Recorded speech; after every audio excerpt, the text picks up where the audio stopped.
So I'm going to timestamp it. At the same time. That was awesome. I'm going to timestamp it. What would you like to say?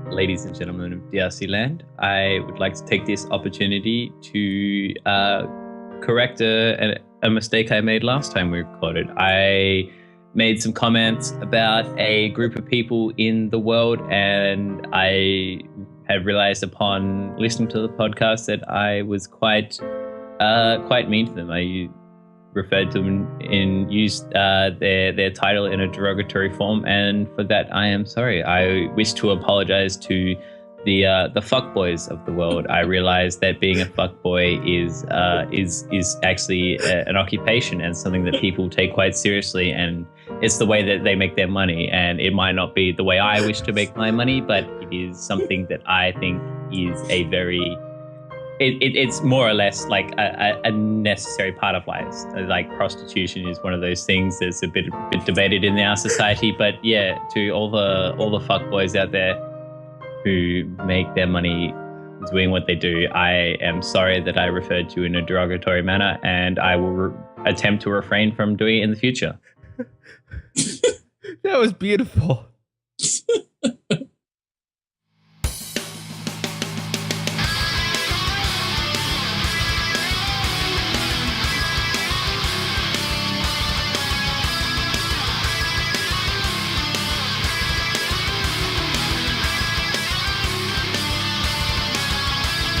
You're listening to the Death Rattle Crew, a Hearthstone podcast.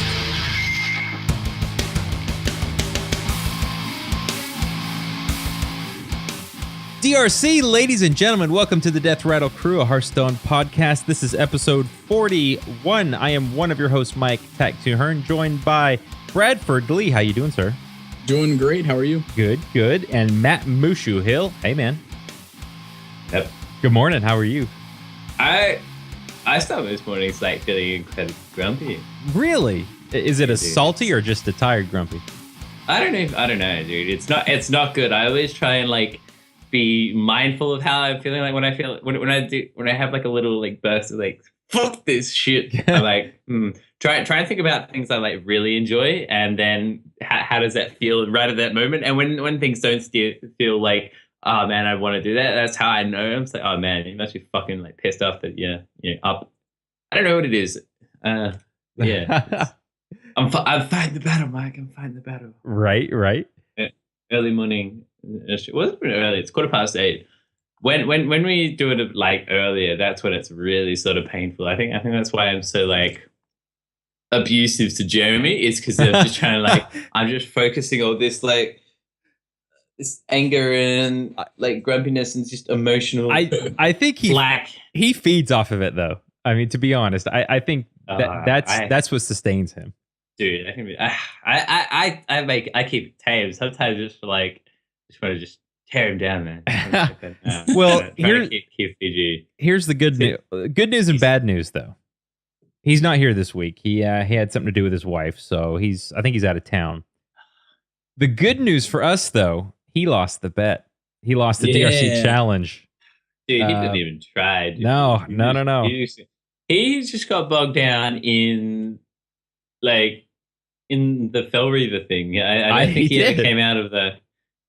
And like the thing I was looking at last week was one of the Vicious Syndicate dudes, Dwayne 22, who is the newest addition to the VS roster, self-proclaimed best Black Hearthstone player. Okay, made it. I think it's like number 4 or something, or number 2 on the ladder with Mech Mage. Dang. But it had it was a little bit different, and it had things like it had Mad Scientist in it, and it also had a counter spell and a mirror image, as well as a Harvest Golem. It didn't have any spider tanks, so it's sort of like a slightly different take on it. It's got the Mad Scientist. I enjoyed not having the Mad Scientist in my version, just by fact of I could then open that deck up on my European free account because I don't need to buy Nax.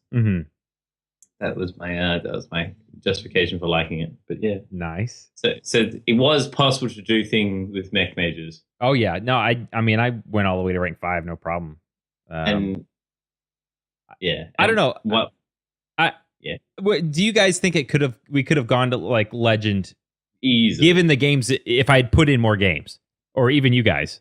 I think with Mech Mage. Okay. Yeah. Maybe it would have taken longer than probably maybe a more optimized deck, but that's not to say that the Mech Mage was a bad deck. I can only think of 2 or 3 games out of however many 100 I played. I think I played 100, 150 games total last month. I can only think of a handful that I lost because of the Fell Reaver. So and that's not bad. And I can probably count double the amount of games I won because of Fell Reaver. Yeah, I won so many. Like the crossroads I came to is you have to sometimes, depending if you're not playing it on 5, you have to be prepared to win the game with what's in your hand. Yeah, and a lot of the time that's like, you know, I have a Dr. Boom or like a Fireball and a Frostbolt or something, and it's something I can very much get over the line with. That's as long as that's in your hand, it's good. But yeah, I just abused Jeremy because he's not here. But dude, he bitched out. He totally did.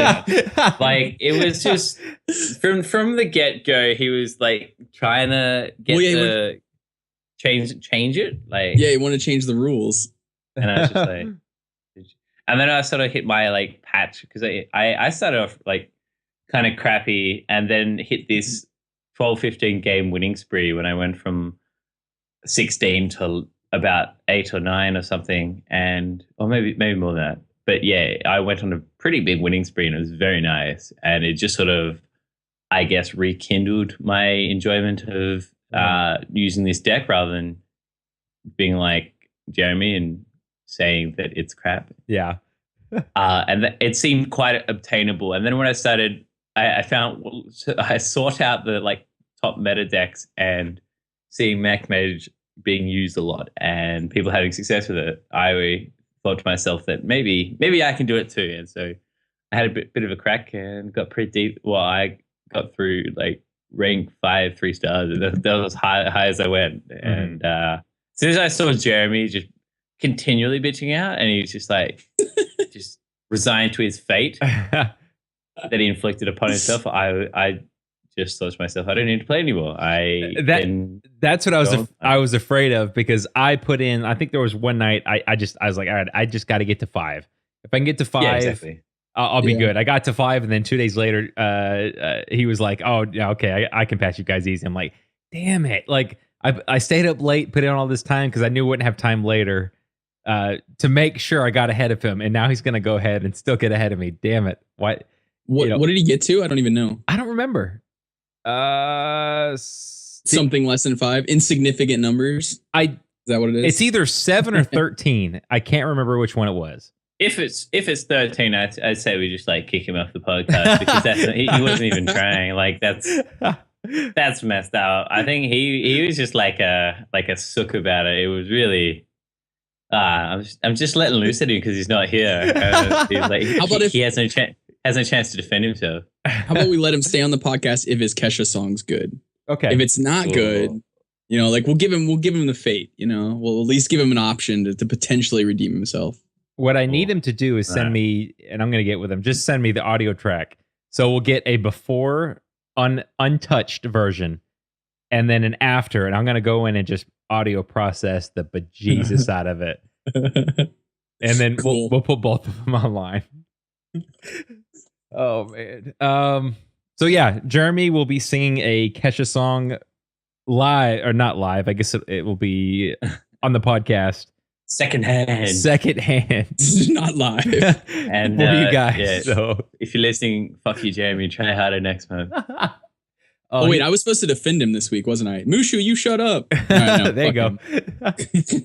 Yeah, I have a feeling he's going to come back on with a rage next week. So I hope you're prepared. I think my original idea was to have the stakes be like money or something.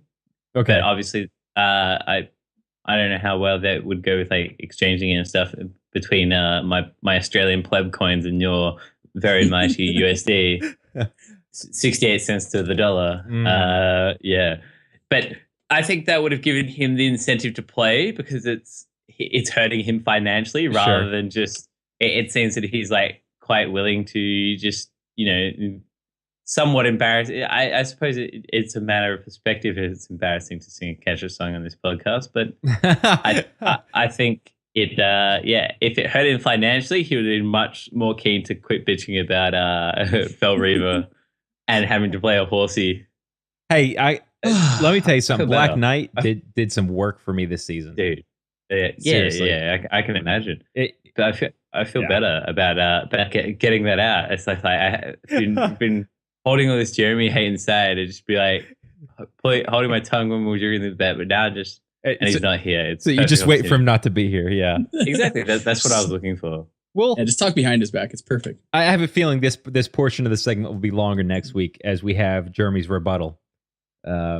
So pay attention. So And hopefully beautiful song too. Right. It'd be like, I was busy this month. I had better things to do. Shut the fuck up, Jeremy. We all had things to do. Jeremy, we love you, man. We love you. All Try right. harder. Please That's try right. harder. Please. Please. So I'm glad that there wasn't money, to be honest. yeah, Because right. it incentivized me, because I didn't know any Kesha songs. I figured it'd be so hard to just get myself to be on tune with a Kesha like rhythm. That was like, I didn't want to do that at all. And I also think it would have been like with money, it would have been like a little bit hard with you being a streamer and stuff, and people being like, Yeah, man, sure. stop fucking playing this deck. This is terrible. Yeah, right. Yeah. It's And then I'd be like, but I'm making 37 cents an hour doing this. Right. exactly, yeah. So it's kind of like conflict. Well, But, and that'll be different for what we decide to do next. I think we talked about like doing an arena run, or a couple arena runs, whatever it may be. So we'll wait for Jeremy to come back in and we'll talk about it. Maybe we'll set that up since like Thanksgiving's come around the corner. We'll set that up for like December. Okay. So there's the bet. Pay attention or get ready next week for something from Jeremy. Next up, I'm just going to talk about this real quick. Obviously, last week was BlizzCon and we went.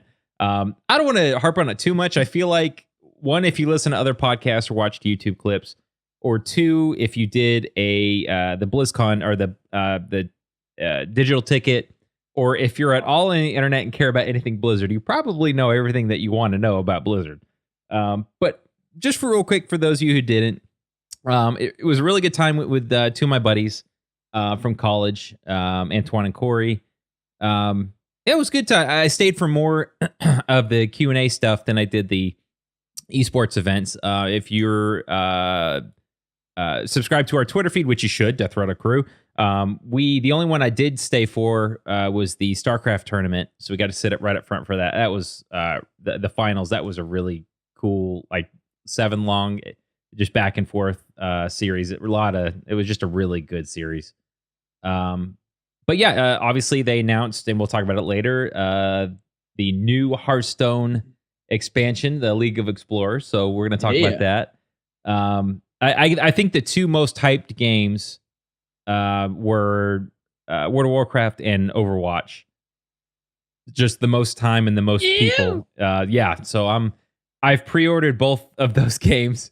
Oh my god! Yeah, dude, it's killing me. That and I bought Fallout 4 today. So Oh man. Jesus, you got a full load. No time for Hearthstone. Tell me about it. So I had to, and that's what I've really been thinking about this lately too. Not to get too far off topic, but like the last 3 months, the gaming industry has had like a lull, and then now we've got Halo 5 drops, Fallout drops, Star Wars Battlefront's if it hasn't already, it's about to drop. This is dropping. Just so much stuff's coming out right now. It's like, where was this stuff like 2 months ago? Well, it's a pre-Christmas thing. I mean, it's so annoying. We've got the whole like the mid-year hype stuff, and that sort of falls off eventually. I hate it. But yeah, so BlizzCon, it just a good time. I got to be honest, Blizzard does a really good job with the convention. I hear horror stories from conventions. There weren't too many people. The only time I ever felt crowded was at the opening and closing ceremonies, but that's because everyone's going to the same place. Even the closing wasn't bad because there was other places for them to go. And then like the line for Overwatch was pretty long. So that just speaks to how I think impressive that game's going to be. Did you go to any of those panels? Any of the Overwatch-based panels? Yes, anything Overwatch, World of Warcraft, or Hearthstone, I went to. I saw some of the StarCraft too, but yeah, all those panels I went to. Clear this up for me. Is Overwatch is free, and then with the pre-order, if you pre-order it, you get all the heroes. Is that what someone was telling me that? That's not how I understood it. I understood it. There were two versions. There was Overwatch and Overwatch Origins Edition.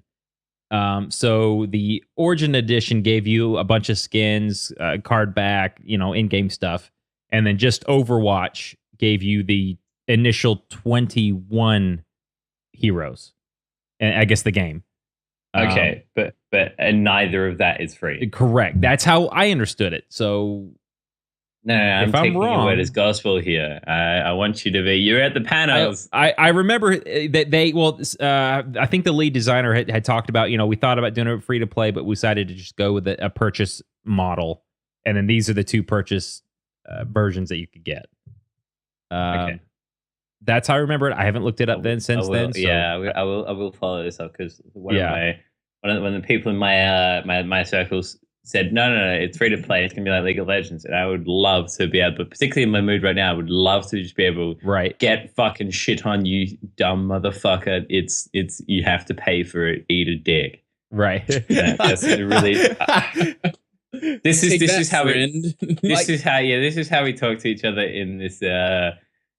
In this other conversation, of which, like the other Skype conversation, the title is Salt.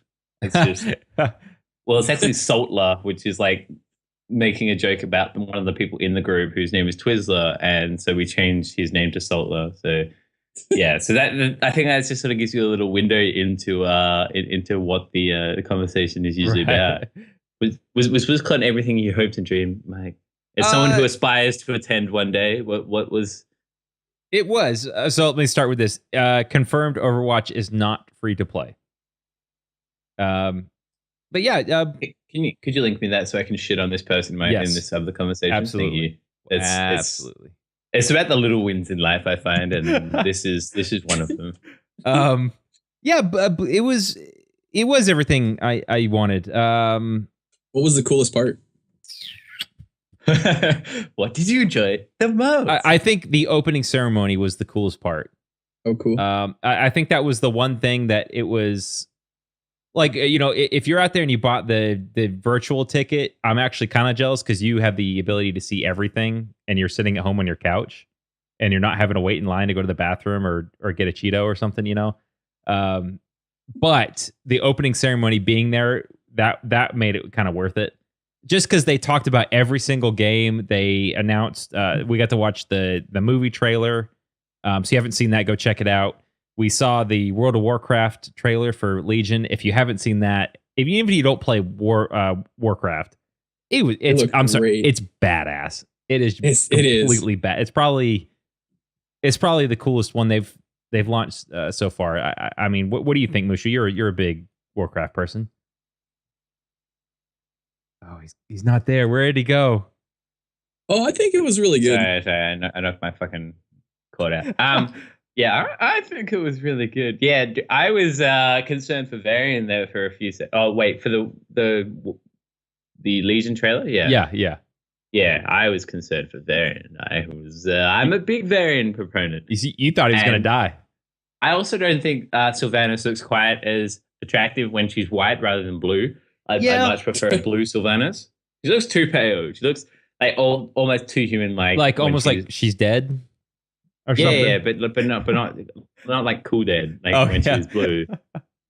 That's what I really want. But I enjoyed it. It sort of, I guess, just teases you further as this is probably what the first couple of quests are going to be, where you're assaulting like Overwatch. We're going to go cross game and assault Overwatch. No, when you're raiding the Tomb of Sargeras in the first level. But it sort of looks like a bit of the opposite to Mr. Pandaria, where Anduin went in, and half the quest at the start is you got to find Anduin because his ship went in and went down, and instead now it's Varian going in and slaying demons and shit. Yeah, it's it looks good, but I don't want to dwell too much on this, but it's coming out in fucking summer next year. I mean, Forever. what the actual fuck? It's like Well- they spent the entire Warlords of Draenor saying, oh yeah, we're not gonna have to wait for content. Right, We're not gonna spend a year doing a raid, and it's like, cheers, motherfuckers. Thanks for lying. I thought this was going to be like a February launch. No. It's just like if there's a reason why it doesn't happen, I want to know. Like I think this might be me being entitled, but I think that we're owed that after they've spent the entire expansion saying, our new design philosophy, peddling out content every 3 months, and now you have to do Hellfire Citadel for a year. It's just like, it really frustrates me. It's just like, they're abusing the fuck out of like their fans. It's like, Sure. I hope that, everyone, like, I've moved on to Guild Wars 2. Got moved back to Guild Wars 2 because their new expansion came out, and I'm having a lot of fun playing that because I don't have to dick around for another year playing HFC, and they're just putting more shit in to, like, do you know how many times they expect you to kill Archimon? Like, Right. the legendary ring they give you upgrades. I think it's like I level 740, and then you can upgrade it to 795, and you get an upgrade of 3 item levels each week. So you have to kill Archimon, the last boss, a shit ton of times, and that's their idea. Then in the next like small pats, they're putting, I don't know if you played in Mr. Pandaria when you could upgrade your gear. Yeah, sure. They're putting that back in, and to give people those little things to do just to fill in the gap. This sort of like micro content. Yeah. I feel that I got that out. Thank you for being with me for that. So we'll step beyond that. Basically, I just think it sounds like they're doing a lot of changes from like the development panel I went to. So yeah, I can see why it's taken so long, but it still doesn't. Like, I completely feel you. It's like, no, that's not good enough. Like, you've told us for months now. Now that you bring that up about the changes, they are sort of shitting on a lot of, like, basically rebuilding classes, like rogues being rebuilt. Yeah. Priest, I'm a priest. I play a lot of priest, Me too. and they're basically rebuilding from the ground up. Priest, like, that's being rewritten almost, just because it was like polar opposites, and that Holy was really bad. Well, relative to Disc or Discipline, the other healing spec, it was really bad, and then Shadow was unintuitive and not fun for new players, and they're trying to make it more accessible. But then but I don't know. It's just like I pride myself on trying to be someone who's like relatively balanced, but I think because I'm way too close to WoW, it's just like it's hard for me to be objective sometimes when it comes to World of Warcraft waiting. It's just like I'm too emotionally invested. I'm too close to it, Mike. I'm too close. So that's basically Warcraft. Overwatch, if you haven't gone and seen it, there's so much to talk about there. I did stay for the panel where they talked about lore, because I didn't know anything about the lore of the game, so I won't go into it. Go look it up. It's really interesting. The art's really cool. They're going to be doing like kind of weekly or monthly shorts, both I guess sort of like Pixar-ish and kind of comic book style. Which I'm going to go ahead. I'm going to make a prediction right here. It was me and the guys at BlizzCon were talking about it. I think Blizzard is going to become somewhat of a Pixar-ish studio in the future. Maybe not now. Maybe not in 6 months, a year, 2 years, but I really do think that's 100% what I saw when the Overwatch, the original Overwatch thing came out. Yeah. But how do you know that they don't, like, I hadn't looked into this, but how do you know they just didn't use like Disney Pixar Studio or ask their team to do it? I'm pretty sure they did it in house, didn't they? I feel like I read or watched it behind the scenes. Should have asked them when you were 4 meters away from me. I mean, just between that and then like the cinematics that we see in some of the games, like Legion, 5-10 years, I think we'll have a Blizzard film. I think it makes sense. Maybe it's not in theaters or anything. Maybe it's just you order it on gear.blizz.com. I don't know. See that. That'd be an interesting business development. Yeah, I'm calling it here. DRC confirmed. I'm saying that. I mean, they don't even have to really do too much to change their model. Like Sure. they just add another studio. Sure. You know, it's like, okay, now we just have more business. Yeah. Yeah. Is this your shares tip of the week, Mike? It is- Go yes, buy Blue it is. shares because they're going to become a movie company. Exactly. So But like, the interesting thing is, the gaming industry makes more than the movie industry. So is it unreasonable to say that games make more money than movies? Therefore, they'd be moving into a less profitable model. I think they would movies. use it as advertisement. That's how yeah. I think they would Build- use it. I wonder how that would go, building movies around games. Like, Right. I suppose Overwatch is something that there's a lot of creativity and new characters and stuff. Yeah. Like, for example, all the Overwatch characters have ages. And that was one of the weirdest things. Because I was watching a review guide to each of the characters. And he would start off with, is like a 27-year-old person from Sweden. And I was like, why do I need to know how old they Right. are? I don't give a fuck. And how is that relative to me? They want you to be able to relate to it. Yeah, Like, I'm I guess 27 that's- too. Cool. I think that's the angle they're going I to. guess. I- But it seems like so forced almost. I need someone Yeah. to be able to relate with. So like an old guy, right? Like the old Yeah, like the old 30-year-old 75-year-old programmer dude. guy. Yeah. So yeah, Overwatch. Okay, so I'll go ahead and say this. StarCraft. There wasn't really a lot of. There was talk about. Obviously, that dropped to yesterday. I've started playing that. I love it. They talked. I saw some of the panel on that where they were just talking about how they're setting up ladder. It was really interesting, but there really wasn't much to show there. I think, and then poor Diablo, like. It was just kind of like, and then here's our other kid Diablo. But no, Overwatch. I like Diablo. I like the franchise. I think it got kind Pushed of to a the bad, wayside. kind of a bad rap. I don't know. I hope they redevelop it. They had Dick Hole really to say about like Diablo. It was kind of sort of like in the background, but it's fine. I think.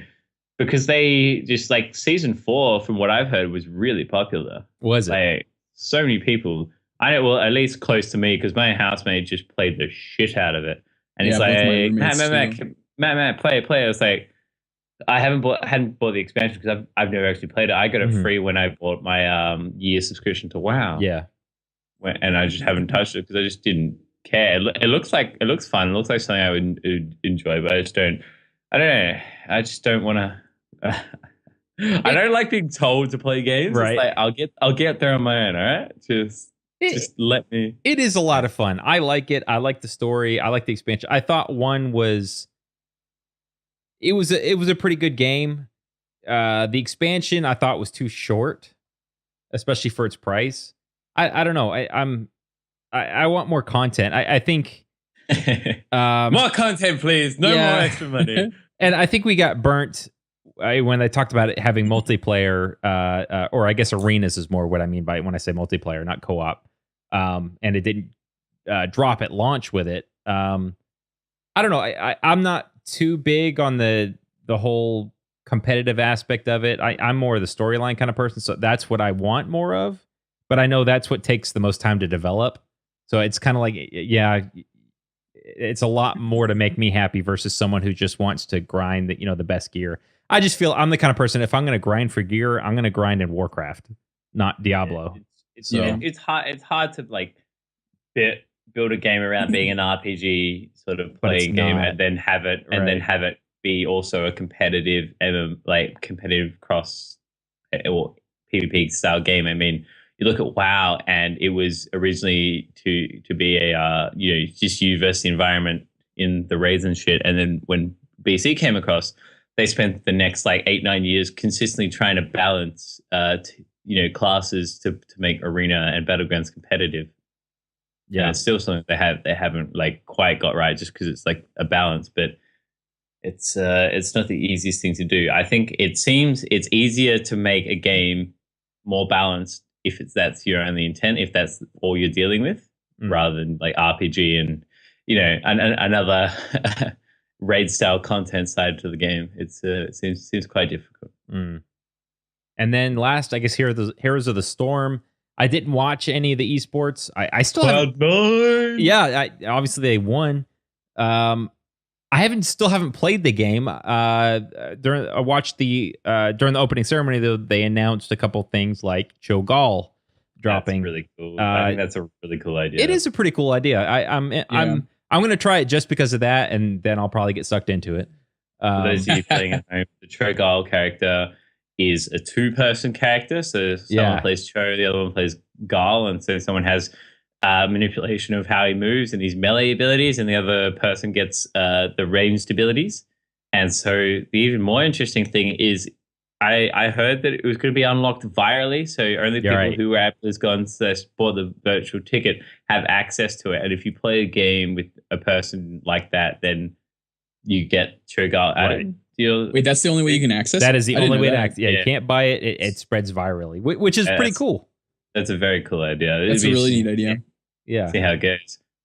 Obviously, it seems like as someone who usually buys the virtual ticket and then didn't this year, I'm so fucking glad I did. I easily saved myself $50. Like I used to tell myself that it was for like so I could watch the VODs and shit. But with Twitch being so big, I think it's really only about the in-game stuff that you really do it for. Like I was close to doing it for like the Mercadin pet for a while, and I was just like, no, I actually don't give a fuck about pets because I don't do battle pets or anything inside WoW. You don't play Warcraftamon? No, I don't. Warcraftamon. I made a conscious decision when it came out to be, fuck this. I'm not the game I want to play. I am. So again, I haven't played Heroes of the Storm. I need to. I like the idea of Heroes of the Storm, how it uses all of their other IP, such as Tracer from Overwatch is going to be a playable character. It's just really? Cool. Yeah, that's very cool. It's one of those things. It's like, okay, that's pretty freaking cool. When they came up with the idea to like extend, basically they're extending their life because they can reuse all their IP. Yep. It was a really cool idea. It's ingenious. I played like so much Heroes of the Storm earlier this year. Like I had the game since closed alpha. I was in, I think, one of the first round of like people who got the access to the game, and I didn't play it. I only played it this year, and I don't really not so much regret that, but I very much enjoyed my time playing Heroes of the Storm. It's been interesting. It's sort of like at the point now, it's why it feels a bit crap because it's either for normal games, either you win really hard or you get spanked really hard because you win or lose at Champion Select and getting matched with people when you play like the blind pick kind of thing, just by function of how much influence your characters have on the map and vice versa. But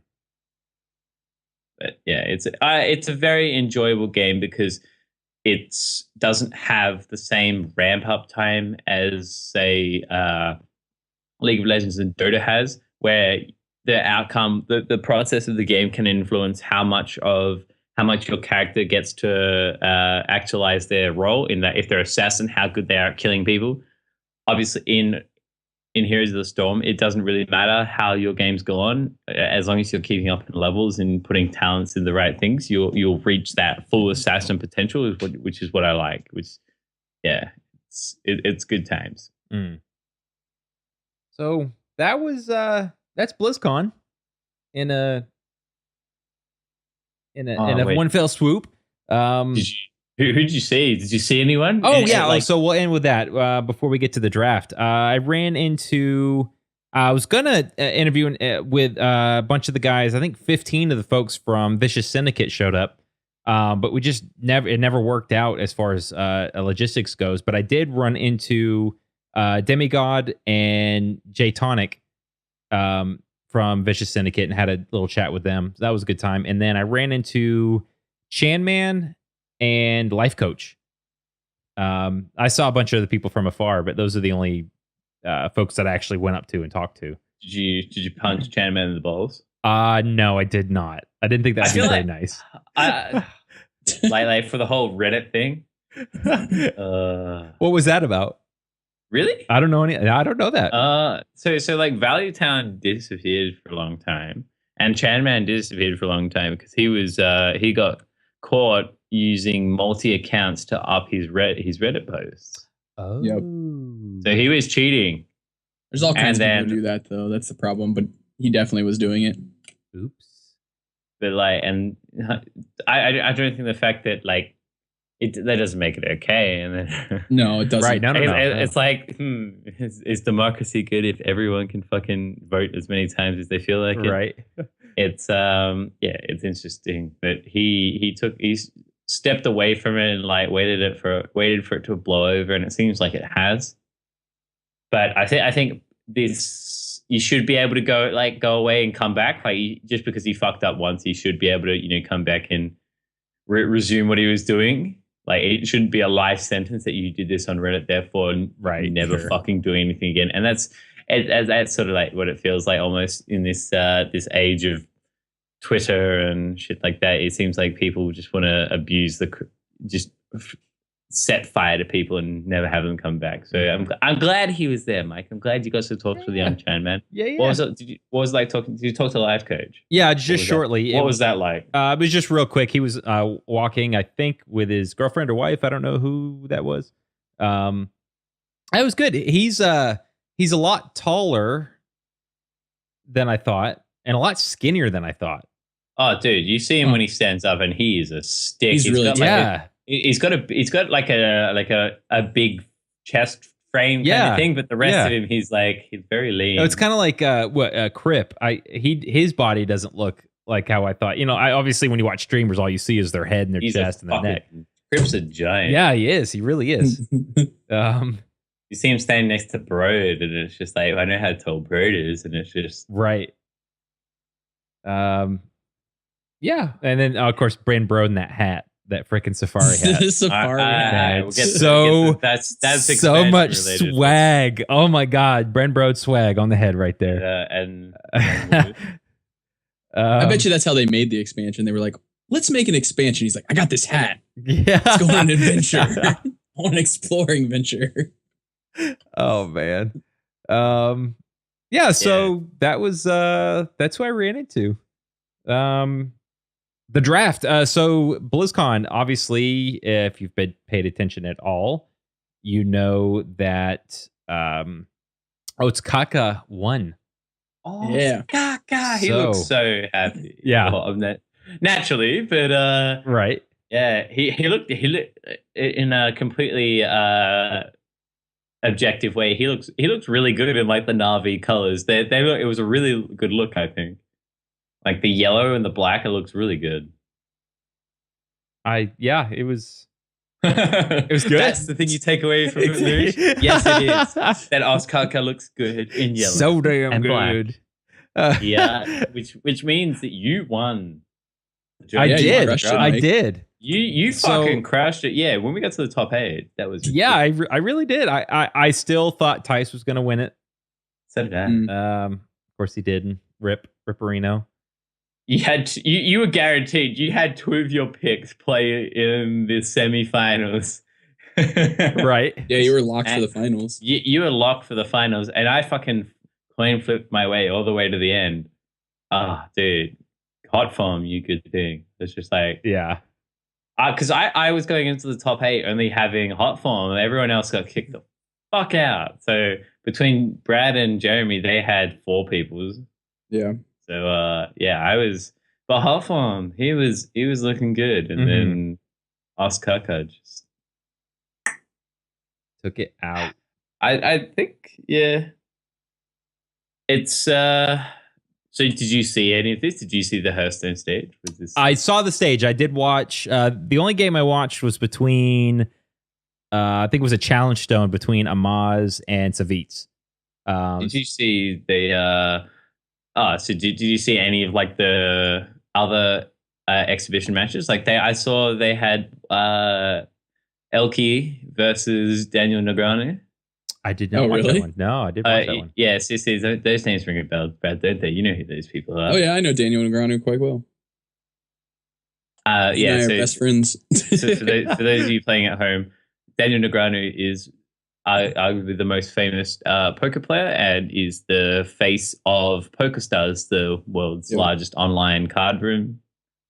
And so anyone who plays Hearthstone, obviously there's a lot of ties between poker and Hearthstone in terms of like the way the RNG works and sort of a lot of the theory behind it. So part of people draw from Magic, people also draw from poker, and you constantly hear people refer to Hearthstone as Wizard Poker, which I think is one of my favorite names for Hearthstone. Yeah, is playing Wizard Poker. And so Elke Grossbellier is another player. Poker player who also represents PokerStars. So I can see Blizzard and PokerStars doing something there. It looks quite interesting. They're both, quite high stakes kind of guys playing the biggest stakes and for lots of money. So that was kind of cool. I saw it in a highlight video. I think, I didn't watch that much BlizzCon this year. As I said earlier, I'm like a week behind and everything. It's kind of surreal, not buying the ticket and then not watching a bit on Twitch. But yeah. I'm kind of with you on that, Mushu. I didn't really watch too much either. I've been out of town and stuff too. So you were collecting seeds for the seed bank. Yeah, saving the world.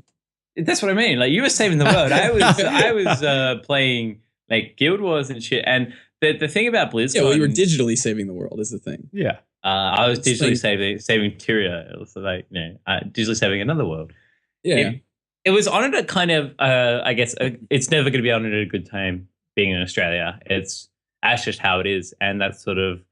I think I draw the comparison to when the League of Legends last year was in Korea, and I watched I reckon about 75% of the games because they were on at prime time, and I could just tune in while I was having dinner or while I was playing games and shit, and it was really nice. But the fact that it's not the sort of thing that I will stay out for anymore because it just doesn't feel. Maybe if there was when they did the release for Legion, as in 3 or 4 months ago when they were teasing it and then they released what it was, that's what I would stay up for, something like that. Mm-hmm. But for the rest of it, so it's just something going to be wake up and see everything, summarized nicely on Twitter and other sites. So it doesn't really feel like I need to go out of my way. I don't know. I maybe the magic's dead, or maybe I'm just, I don't know, something like that. No, we were talking about just shortly before, and I'm glad you brought this back up.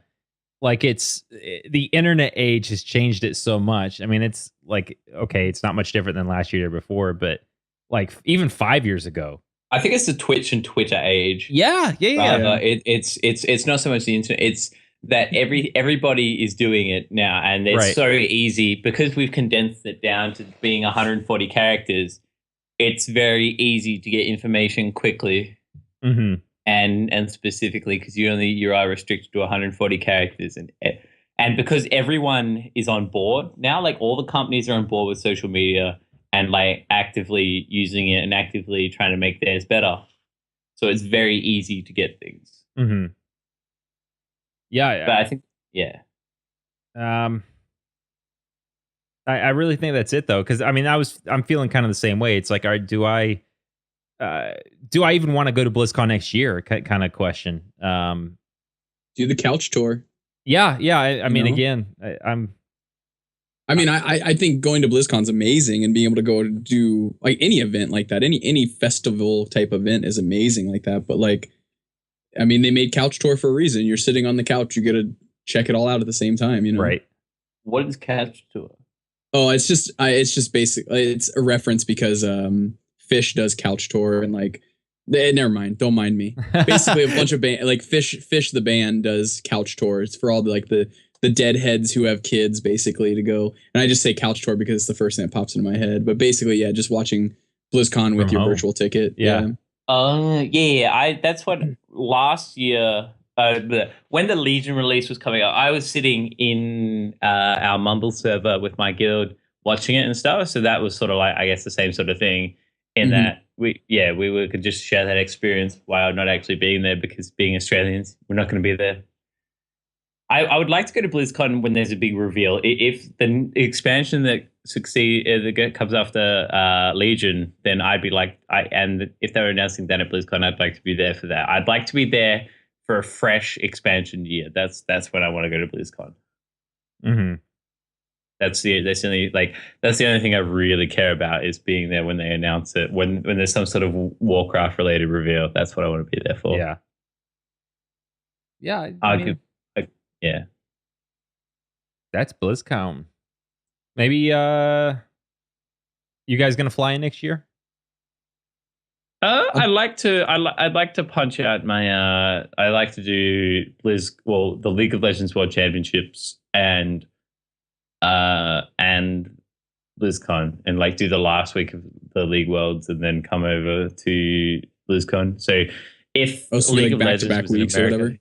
yeah, if Cool. League was in America, like Anaheim or something, then it would probably be doable. But it's such like a massive investment for me to get over there. It's like a couple of grand and a couple of $1,000 in flight money.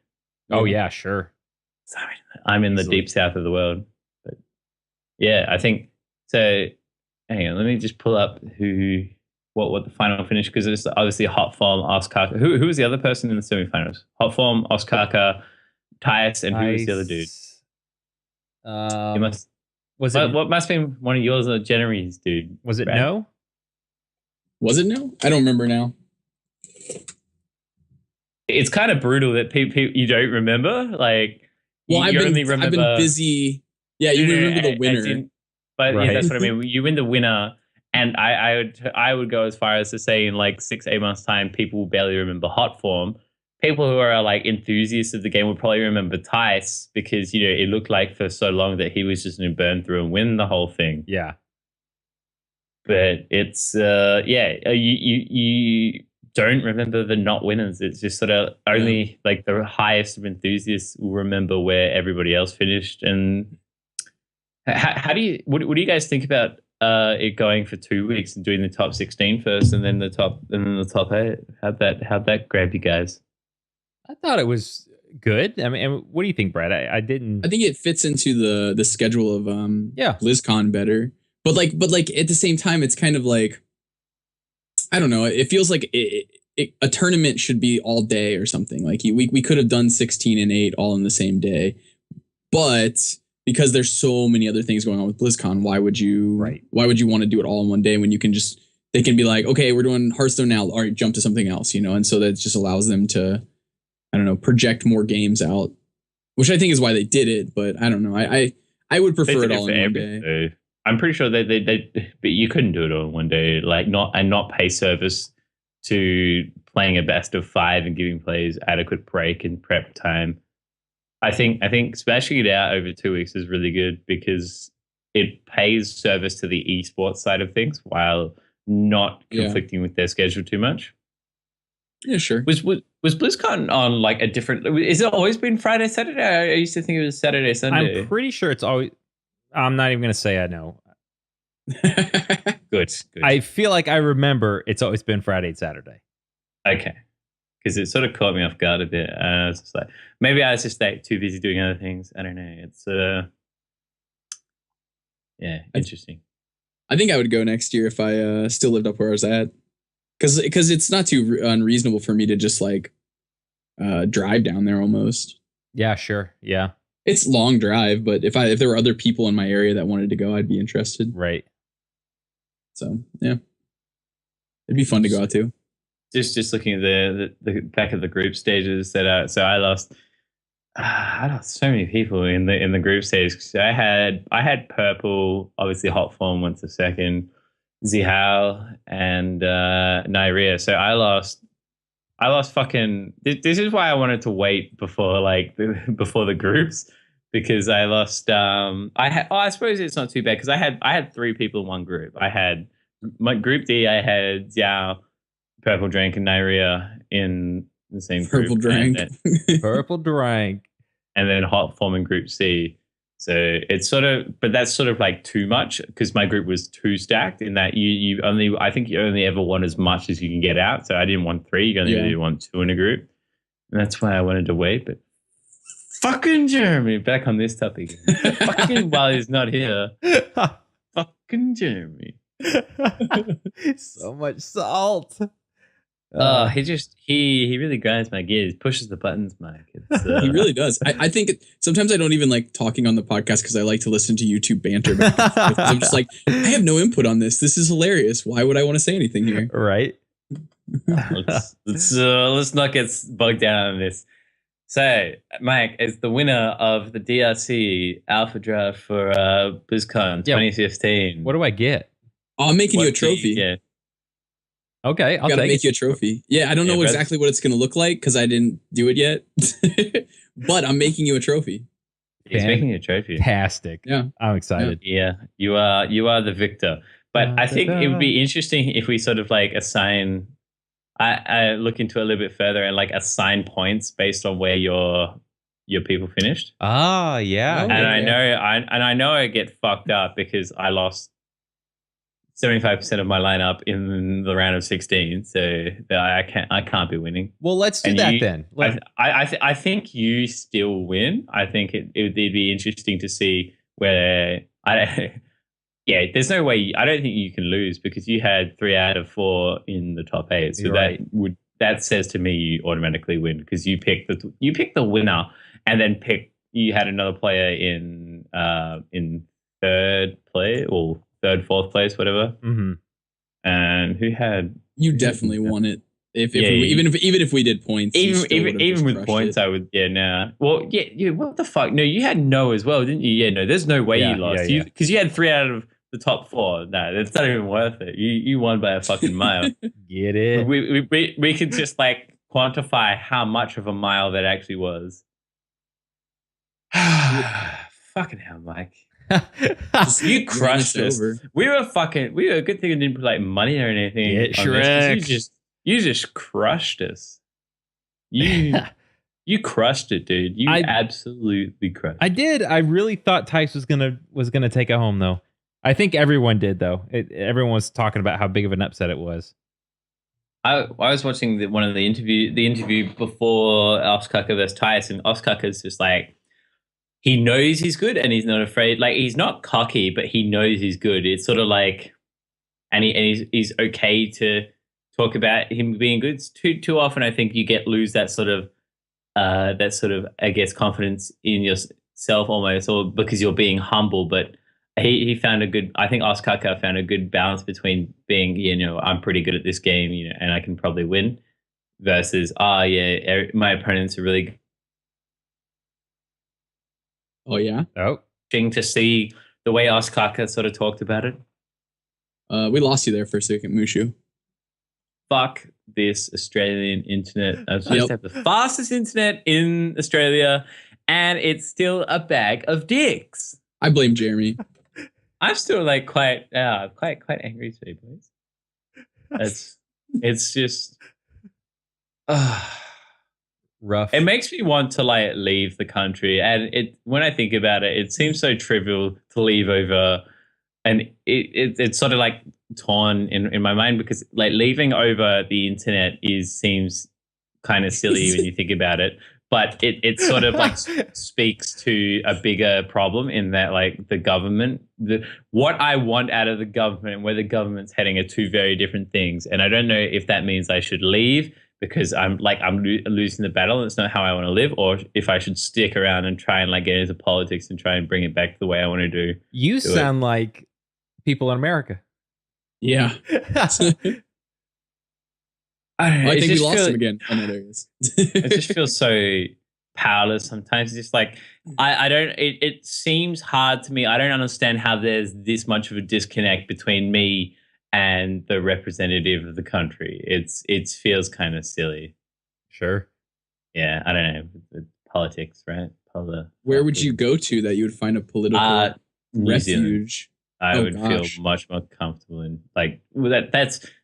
I think their government is a lot more from what I've heard about like the internet and their approach to the internet. They particularly New Zealand government like granting Kim.com refuge from the American government and things like that. And our U.S. government or the U.S. government itself they love putting people in jail for internet crimes. Like just ridiculous things. For anything, it seems like. And I think New Zealand just seems like a and they're rolling out faster internet, so I could have. Granted, I think the biggest thing in Australia is the geography. There's so much like dead space in the middle that to roll it out is hard, but it's sort of like it needs to be done. And I don't think any of the government just want to do it. They just don't want to be the one to be like, all right, we're investing this much money to do it. Whereas you have to do it. It's just so dumb not doing it in my mind, because it's just.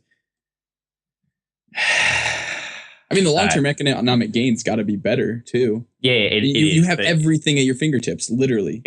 It's exactly, and that's what they fail to see. Well, they probably to say they fail to see it is probably not wrong. They undervalue it. They don't think it's the best thing to do. Mm. It's sort of, but I more or less hide from Australian politics. My brother is very much into it. Yeah. Mm. Aside from politics, remember when this was a host? It used to be. Oh yeah. It is. Wait a minute. So wait, isn't there a new set coming out? There is. So a lot of shit happens in 2 weeks. For real, I know, right? Catch up. Yeah, it did. The League of Explorers, the next Hearthstone expansion.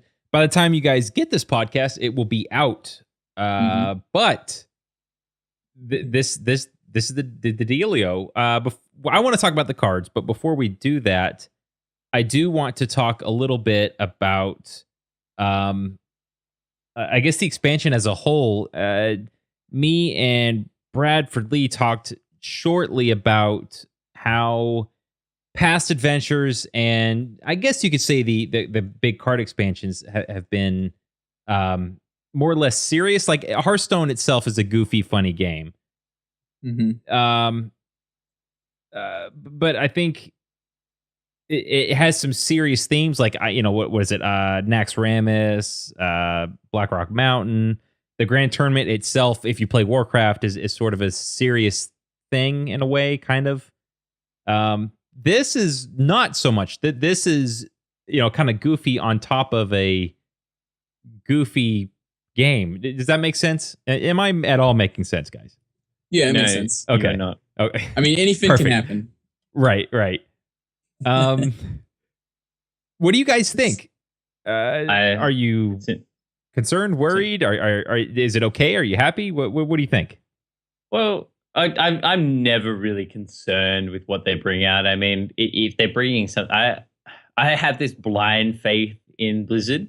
It sort of has made me be able to like see how, I guess, people get caught up in religion and stuff, because I just trust that they've got enough good people in the team doing things that I can just trust that it's going to be relevant. I think it's interesting that they're drawing from a bunch of I guess Warcraft stuff rather than just specifically talking about one thing, like one instance or something. Like for example, the League of Explorers is a bunch, consistent through the vanilla part of the game. Like Uldaman is a big one and that's where you see like Keeper of Uldaman. Uldaman was an instance. And then there's like the Raptors. That's from that Raptor skin looks like it's from almost like Cataclysm or something with the yeah. And then Obsidian Destroyer, that looks like it's from AQ. Basically, they're drawing from all the, I guess, the Egyptian style, well, not even Egyptian style, all the old sort of Tomb Raider-ish kind of instances, and they've added a bunch of characters like Reno Jackson is a new character who kind of looks like the Duke Nukem of Harrison Jones. Right. It looks like It's the Duke Nukem of Harrison Jones. Well, that's what he looks like. Interesting. He looks like the very sort of masculine kind of dude. Yeah, totally. It's and then like the rope's that he's swinging on's gonna break because he's so big. Yeah, and I think Elise Starseeker she's in the game briefly, and Bran Bronzebeard is one of a big character in World of Warcraft. Yes, like he leads you through Ulduar and a bunch of places. He's it looks, from a lore perspective, it's very consistent with the whole funness of it all, that frickin' TGT was about taking a fun approach to the Argent tournament, and this is about taking a fun approach to some of the instances. Like, yeah, it's for example, you know, there's a card called Summoning Stone. Yeah, which don't spoil it, but I want to talk about it. I'm excited about that card. Yeah. Yeah. I like the artistic style they went with this particular set. I mean, they're moving more and more towards that just like, I don't know, having fun with it more than anything with the artistic style and like the jokes within the cards, which is fun. You know, it just adds another element. I actually even talked about it with my roommate. He's more of a casual player, and he was like, that's my favorite part about this is the fact that, like, you know, I have just ridiculous Murloc cards and things like that. It's just, he likes the flavor of it. Yeah.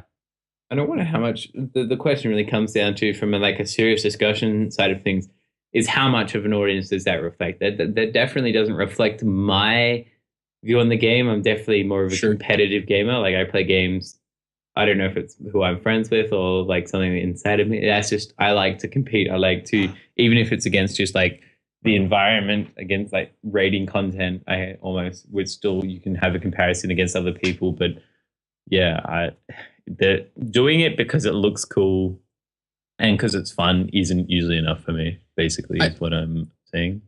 I see myself as more of a competitive player too, but I think from like a lore and like and just like artistic, just like, I don't know, just to make it I just eye popping in a sense, but in a different way. It's not eye popping from the sense of like, you know, we're making these big dragons that are badass. It's doing it more from like, I don't know, a casual player's perspective when it comes to that. But my question at moving forward is, will the cards be more competitive as compared to the art being more fun? And that's what I hope. Yeah. That's what I hope the direction moves towards, which is like, you know, we're meeting the casual player by having cool things like an explorer's hat or a camel or something, you know, but we're also having complex enough cards to create a more competitive environment with maybe lower RNG. Yeah. I don't even think RNG is the problem in the competitive environment. Like, you accept Hearthstone is competitive and it also has RNG. I think the big problem with it at the moment is just what's accessible to the players like us who are looking for a little more competition, like particularly in this part of the year where you know, the BlizzCon carrot is gone and we're sort of in that lull between this season and next season, and there's no, I guess, whereas in League of Legends they're talking about the preseason changes and what's coming in season 6 and it's gonna be good times and shit, whereas we're being given this new expansion and nothing has been said about the competitive side of things, which is what I really want. But me too. Yeah, it's sort of just like but it's hard to give everyone what they want. And yeah, it obviously at some point they'll announce if they're doing Conquest next year or if there's another format they're thinking about, or I don't know. This is not the news I was looking for. They did say that they are working on 2-player mode and that they would announce it soon. Now, I don't know if that's Blizzard, you know, soon trademarked, or if it is actually going to be soon. And during the Q&A, someone did ask them about tournament mode, and they said that they were actively looking at it. And they did talk about, okay, here are some of the issues that you run into when you try to bring up a tournament mode. You know, I don't even want a tournament mode. I just like tournament mode is like clunky, I guess, in that it is. Yeah, right. I think what the specifics and the thing that they can change the most and should be incentivized to change the most is not so much tournament mode, but is redoing the ladder or doing something with the ladder, something else. Yeah. I think, because what's the incentive anymore? Yeah, there's none. Like people who are, so I think that it can be broken down into people who there are still people genuinely interested in grinding and getting to legend every season. There are definitely people who like that, but I think the number has gone down. But that's obviously anecdotal from my perspective, in that I have had that will to do it and then have lost it. In that I just don't. It doesn't affect me. It's like every now and then I'll get a burst of inspiration and play some ranked and shit, but there's no incentive for me at the moment to grind ladder, because yeah, it's just what's the point? Yeah, right. I think for people who prepare for tournaments and stuff, I think this is an Avery original quote in that it's much better to play with people that are your friends and stuff, or I'll just look for people to play like play a conquest format than to grind ladder. Like ladder's good for to getting better with a deck. If you're taking on like freeze mage or something, the easiest way to get games is to just grind ladder.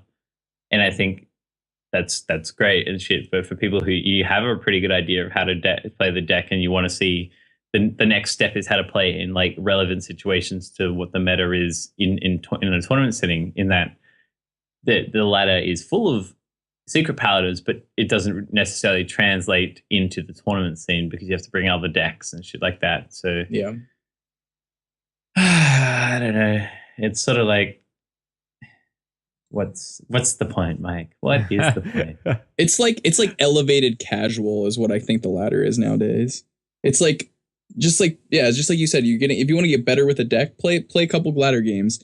If you want to just jam games, sure, you can play some ladder games, but I would rather, if I'm going to play elevated casual, I'd rather play conquest casual with my friends. You know, it's elevated casual still. So, because there's just no incentive. Like, I'm getting a couple dust and some gold cards at the end of the season. I don't know. Yeah. It's sort of like, yeah, there's a bit of there's a disconnect between what we want and maybe they're trying to, I don't know, space out the life cycle or something. I don't know. It just feels like, I think next year is going to be, this year was pretty good for the competitive scene, I think. Yeah, this year was a fantastic competitive year.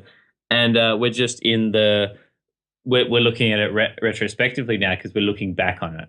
I think basically the end of the competitive year was when the BlizzCon, August was was it August or September? Was the last season? I think it was August, wasn't it? August, I believe. Yeah. So that was the end of the competitive season for the majority of players. That was it. That was the last sort of time that, like, I haven't played a tournament. I played one tournament since then, actually, and that was kind of cool. But it's not particularly, I think, excessive, with the exception of live tournaments. Don't feel the need to play online because, like, the free tournaments don't generally have amazing prizes just by function of, you need money to generate a prize pool. And I would consider looking into, because there are like Hearthstone tournament overlays and shit where you can play for money and things like that, and that's something I might look into. But for the most part, the vanilla client and getting into these community tournaments just for the shit of hell of playing a tournament isn't enough for me anymore. Oh, I hear you. Yeah. That's that's how I feel, Mike. That's I think I've sort of just been like handballing it off for most of this year, being like, they'll address it. They'll address this whole tournament mode thing, where I don't necessarily think, as I said, don't really need a tournament mode. You just need to redo ladder and make it more, do something fresh. It's very stale at the moment. I can hear that. I think there's a number of ways to approach it, but they just need to approach it in some way. Yeah. There's so many ways to approach it. Like, you could even just make decks bigger. Like, all right, you have to play with 40 cards now or something like that. Even that, and that's not a real fix. That's just kind of like putting a Band-Aid on a problem. I don't think they'll ever do that. No, I don't think so either. Fundamental change. Right, that's definitely a fundamental change. But I think that's a potential way. Like, the way I would like for it to happen is kind of either Conquest, where you play somebody and you play 3 games, or sideboarding, which means that you bring in other cards and take out other cards between a 3-game series. And that way, because for instance, I played a game of Mech Mage last night and I steamrolled my opponent turn 4. I just had like the perfect curve. Nobody could have beaten that hand. And then I drew perfectly off the top after getting like Warper. And so it's just impossible for anybody. Like, I don't know a deck that could have beaten that hand. And so, yeah, you lose one game, but you get 2 other options to go back and keep fighting against that person, or just something to make it fresher in that way. Right. I agree. The interesting thing there is, if they change it to, I guess, like, I don't think you'd ever want to play 5-game Conquest as the ladder format, because it'd take too long. But the question is, does 3-game Conquest take too long? That's the real question. Yeah.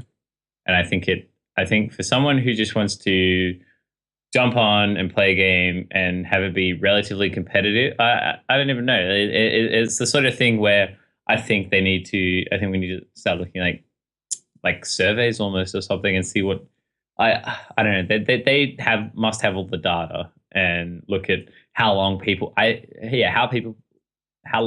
play ranked for, and that would be indicative of would a longer game format work as a ladder format. And that's really the question that they need to address. And hopefully they have people at Team 5 doing that. And it's all after this sort of expansion is supposed to be a smokescreen until the end of the year over the competitive play, and then we'll find out like late December, early January as to what the plan is for 2016. Right. I mean, we've also talked about this on the show. Like, I personally feel like the ladder is the season is too short. Like, it's not long enough. And that sort of ties into like the casual thing. Yeah. In that, if it's longer, it has to be relative to the incentive that you get at the end. Like, if it's longer, you have to get a better incentive. Right. It's a complicated thing, young Mikey. It is. I don't like it. Yeah, it's sort of just like, why can't it be good? I just don't like. Okay, so I want to play competitive games when I get on, and I don't like going into rank 14. And granted, everybody's playing competitive decks, right? But not everyone's playing them competitively, right? And so I don't like spending days to get myself back to playing against people who are on a similar competitive scale. Sure. Because I'm not growing from that game. Like, what am I gaining from that? I played against Secret Paladin curving out the exact same way every single time. Or, am I playing against Secret Paladin where the person recognizes that this slightly different, maybe not as noticeable play is better because of the given matchup, and like I get better because of that? Like, it's just, or maybe they make correct attacks as compared to my opponent that at rank 14 who's gonna just say, screw it, I'll hit their face. I don't know what the right attack is. And then I just destroy them because they didn't make the correct attacks, or, I don't know. It's frustrating because I don't get better when I'm playing at that ranking. I think the other thing as well, what killed it for me this season is I identify as being like a rank 5+ player. That's sort of like not quite good enough to just go straight to legend, but still pretty good enough to get to rank 5 and usually push to rank 3, that sort of thing, that sort of area. But it is really fucking off-putting when I play a couple of games, like when I play win 5 games in a row and get down to rank 15 or 16, well, probably rank 14 and 13 by that point, and then I lose a game just like where I just, I'm the opponent to your mech mage game where there's just nothing I can do. And I have to start again to build my win streak up. And that's really, or when that happens a couple of times in a row and I lose a couple of games, and that's really fucking sours me because it just makes it obvious to me again how long the road is to get back to where I feel like I should be. Mm-hmm. And even for like newer players too, it's bad because they're sitting there saying, oh, I'm at rank 14, I'm doing pretty good. And then they get steamrolled by maybe a mech mage or something. And they're just like, oh, now I'm back down. And it's not fun for them because they're not playing people on a similar skill level either. So they're not, while they're gaining some knowledge because they're playing against probably better players, they're not competing at their level as much. Like they, at some point, now granted, it does weed out people from to different levels at some point, but like in the first couple of days of the season, it's just, I wouldn't want to be a new player playing in the first 5 to 10 days of the season because it's just, who knows what you're playing against. You might be playing against somebody with a bunch of legendaries and you've got a bunch of commons and like core cards that don't really do anything right comparatively. And I think like buffing the amount of stars or whatever that you retain by getting up there at the end of the season would be better. Like have 2 like focus points, say, go to rank 10 if you made legend or whatever or something like that. I think that's just what needs to be addressed. And I hope they address the ladder because I don't think we can enter do a third year of what we're doing now. Obviously, people will do it, and I'll probably do it because there's the pipe dream of going to BlizzCon. But having access to tournaments as a option, which seems tournaments almost seem easier to get points. I know Avery and I discussed this like when it was happening. Yeah. At the time that I made the argument that I think that tournaments are easier to get points in because you only have to sustain your like win spree for a day, whereas on the ladder you have to be consistent in the last week of the month. Mm-hmm. And I agree. So at least to me, it feels like it's easier to pick up. Like obviously, I would think that arguably it's easier to pick up 1 point on the ladder as opposed to getting the top 50 where you get more points. But I think that's probably easier than winning a tournament, getting more points. But I think from getting more than 1 point in a set in a single go is much easier in a tournament than say on the ladder, because I think community tournaments are easier to do well in than getting top 50 on the NA ladder. Oh, sure. Yeah. As someone who hasn't come close to getting top 50 on the NA ladder, that's where my perspective. Like I've come close to winning tournaments or getting to a point in a tournament where I get Hearthstone World Championship points, but I've never come close to top 50 in ladder.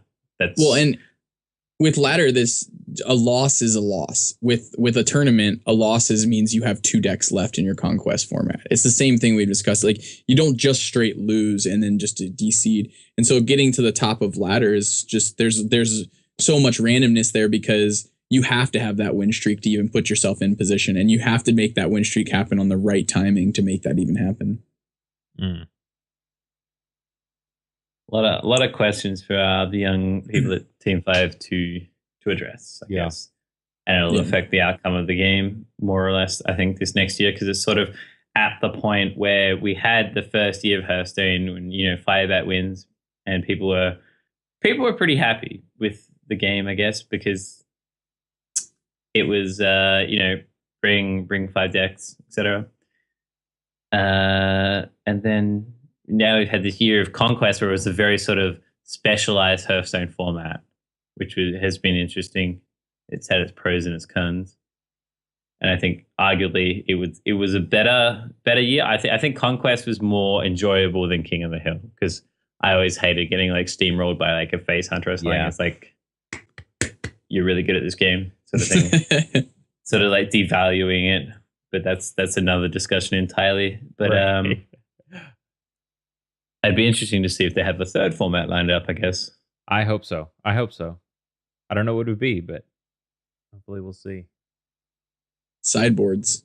That's what I want. Right? I don't think that'll ever happen. It's too disruptive to the game. Yeah, that's what I like about it.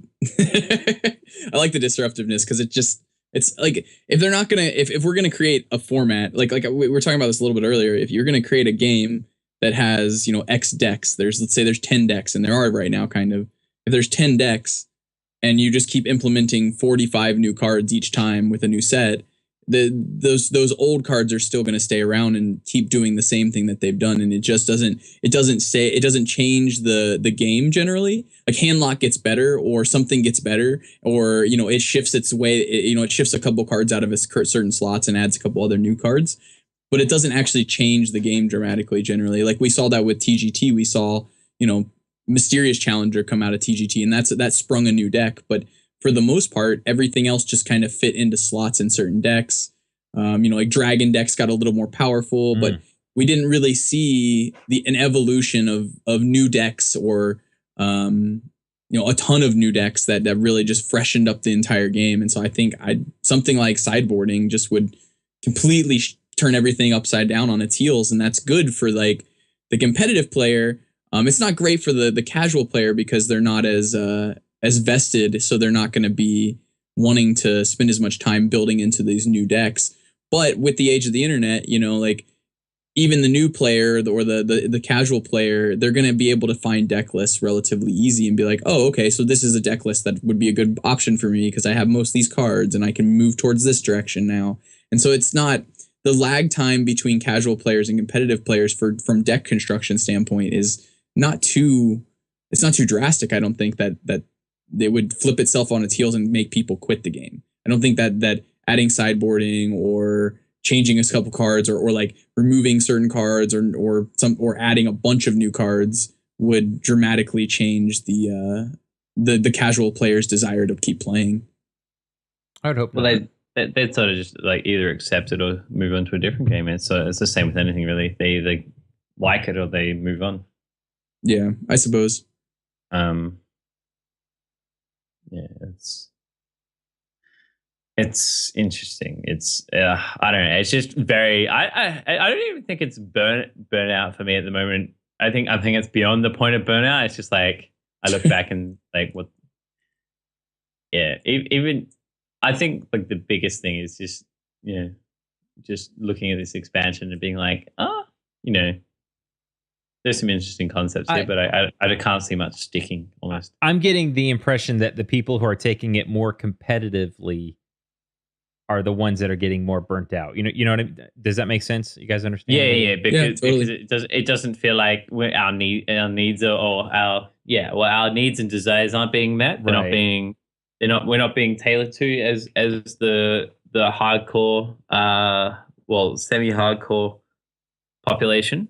Right. But I think that's only really picked up in the last couple of months, like because the BlizzCon dream is gone. I think as soon as you put the BlizzCon dream back in front of people, it'll be fine. Well, not fine, but better. And I think, removing that, it's like you've removed the incentive from the top. Like the incentive is BlizzCon, go out, win $100,000, become Ostkaka, because the value in winning, obviously, I think winning the Hearthstone Championships is probably worth on its like the merit and the amount of pool and sponsorships and everything that comes with winning the Hearthstone Championships. I would argue would be worth close to $100,000 in terms for Ostkaka, maybe more. Okay, in that he being the world champion, he's more or less guaranteed a team for the rest of his Hearthstone career, and at least for the next year or two, it would be open to being like having a competitive salary. In that I'm the world championship. Do you want me? You need to pay me a salary. That sort of mentality, because he's worth money now. This is the time, and so he'll be invited to more or less every tournament that has international players in and a decent quota of invited players. And he's obviously marketable right now, so that feeds back into asking for a salary, because he's very much able to sell stuff, like sell anything Hearthstone related, because he's the top, and his stream will be much bigger now.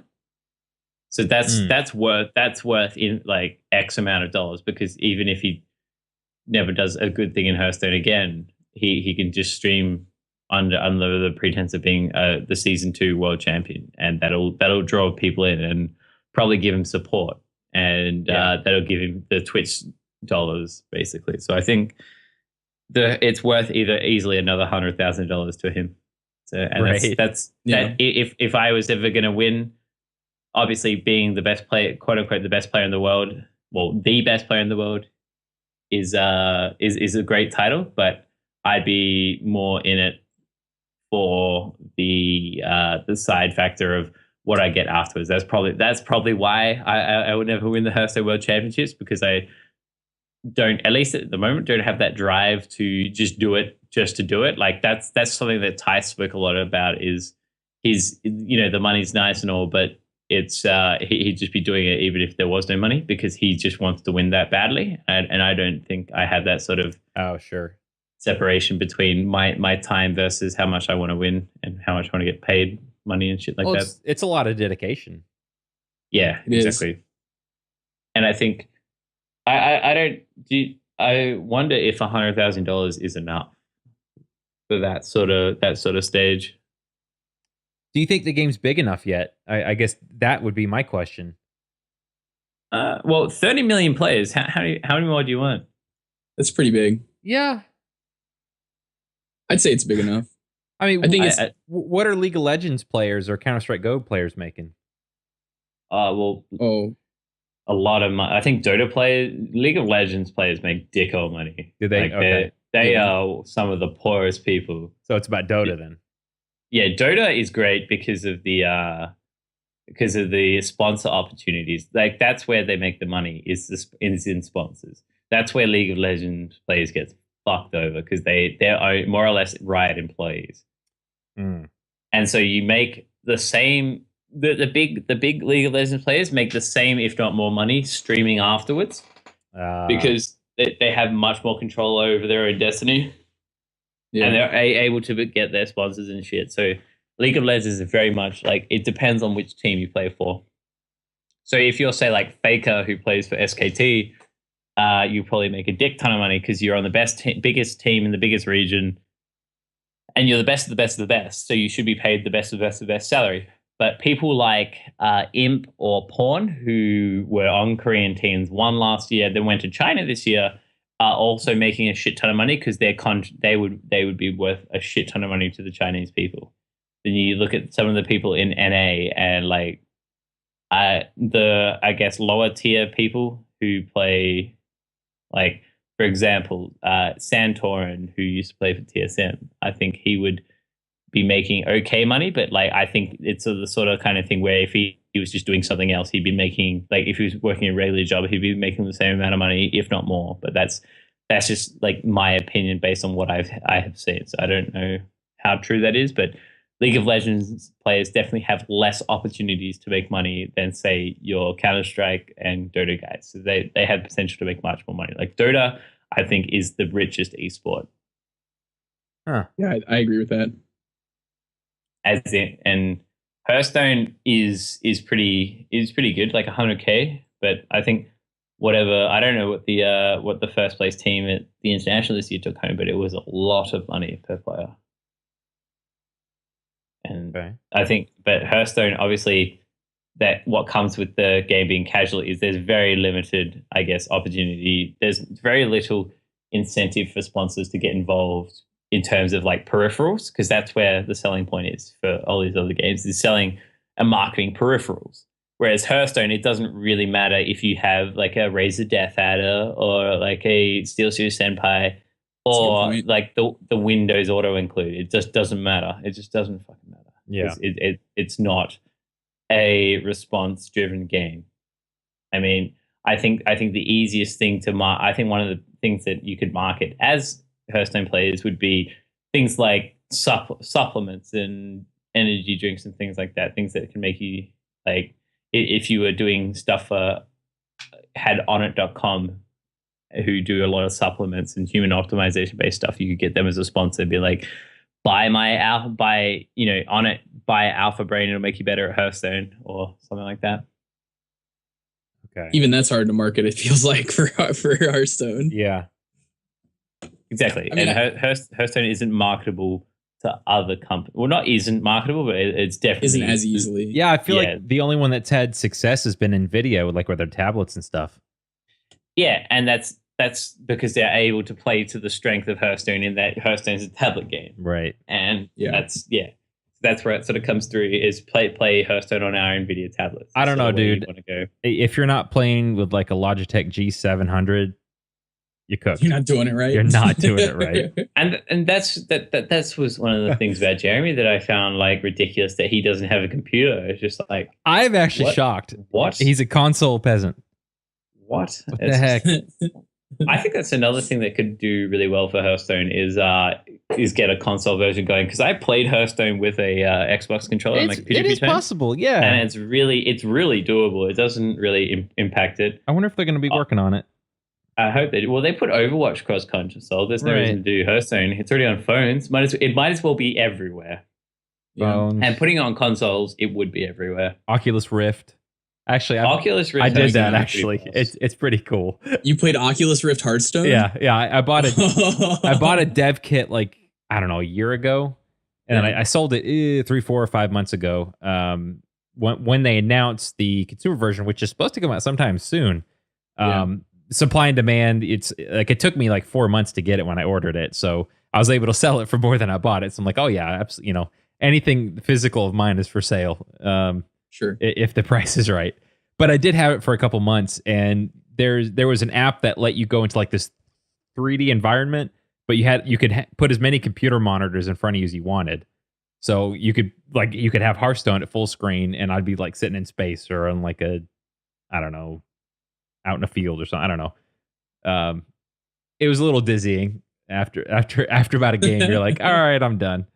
It's pretty funny though. Yeah. It's just like the only platform I would feel like I wouldn't want to play Hearthstone. Right, in yeah. any way, shape, or form. But it's hilarious to play it on that. I was like, I'm gonna make this board as big as I can, and then by the end of the game, my neck's hurting because I'm looking up to the right and the left. Anyway, cool. Yeah, that's very cool. So that's why you get an Oculus Rift, though. right. And around that time, we started talking about this expansion. Yeah. Maybe. So the expansion. I mean, go look it up if you haven't seen it yet. I guess I'm seeing some not confirmed. It's not finalized. I guess Temple of Osiris is Ring 1, Oldemon is Ring 2, the Ruined Cities Ring 3, and Hall of Explorers is Floor 4.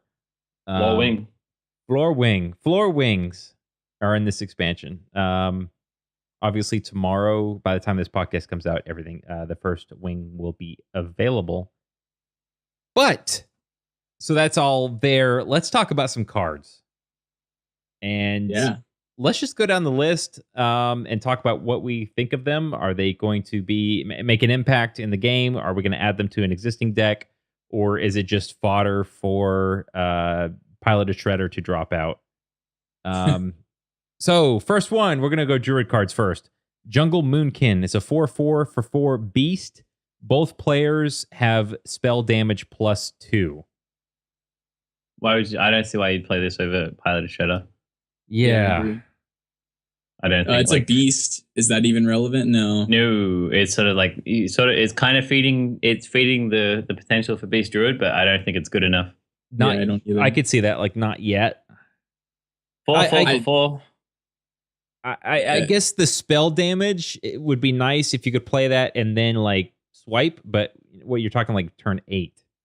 Well, yeah, I think, or maybe like if you sort of go along with this, if you're trying to set up a swipe, I suppose it's only really good on turn 8 because I think if you're trying to set up a swipe, that is going to need spell damage, and even if it was a 3/3 for 3 or something similar with the plus spell damage effect, then more than likely whatever you're playing it to get an empowered swipe will kill the body. Yeah. I don't think it doesn't seem particularly Arena card. And I don't like giving my opponents spell damage bonus either. Yeah. I think it's a fine arena card though. Yeah, it's just like it's an okay body. It's not like, obviously it's no Yeti, but it's definitely, it seems okay. I guess in arena I'd rather have a Yeti. Yeah, me too. Definitely. The only reason I would rather have this is if I had beast synergies in my druid deck. Sure. Arena. That I still would maybe take the Yeti over it. Yeah. I again, we'll go through all these, but I just had the feeling like beast druid, they're trying to make it a thing. And I just, as far as competitively, I just don't think it's here yet. Maybe in another expansion or two.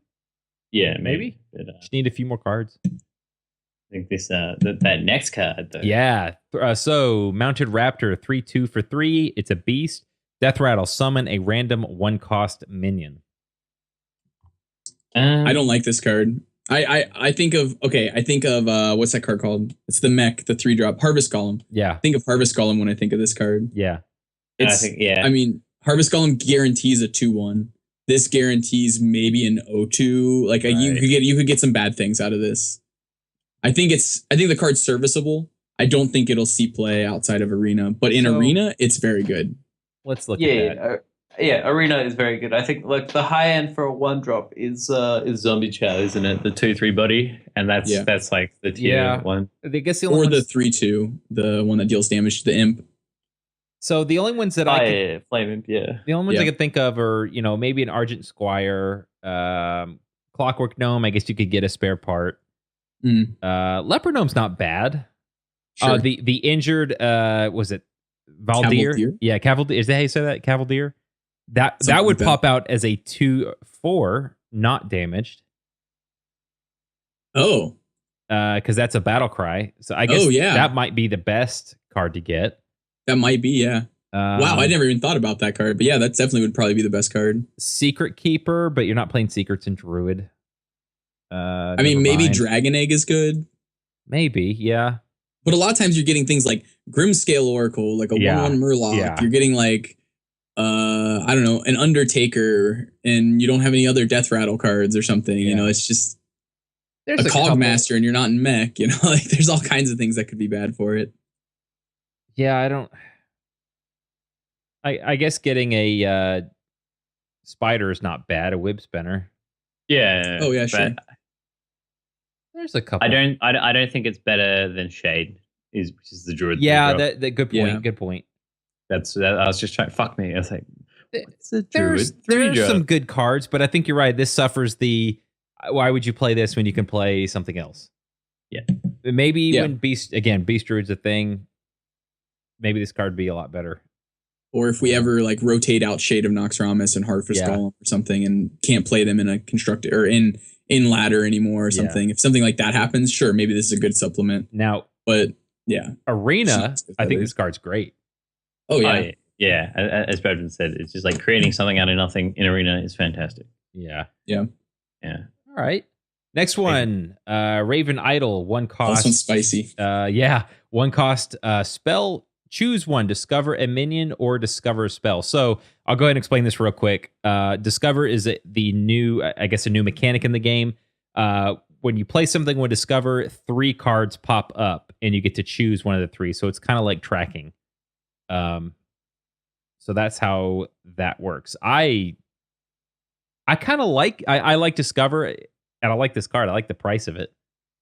The price I love is right. the price. Yeah, 1 mana, you can easily cast this anytime. Because what's you're gonna get. I mean, you could get a wisp, but chances are you're gonna get something above 1. Well, but here's the thing: you're gonna look at 3 of them, so you're not gonna always get like you're gonna get wisp.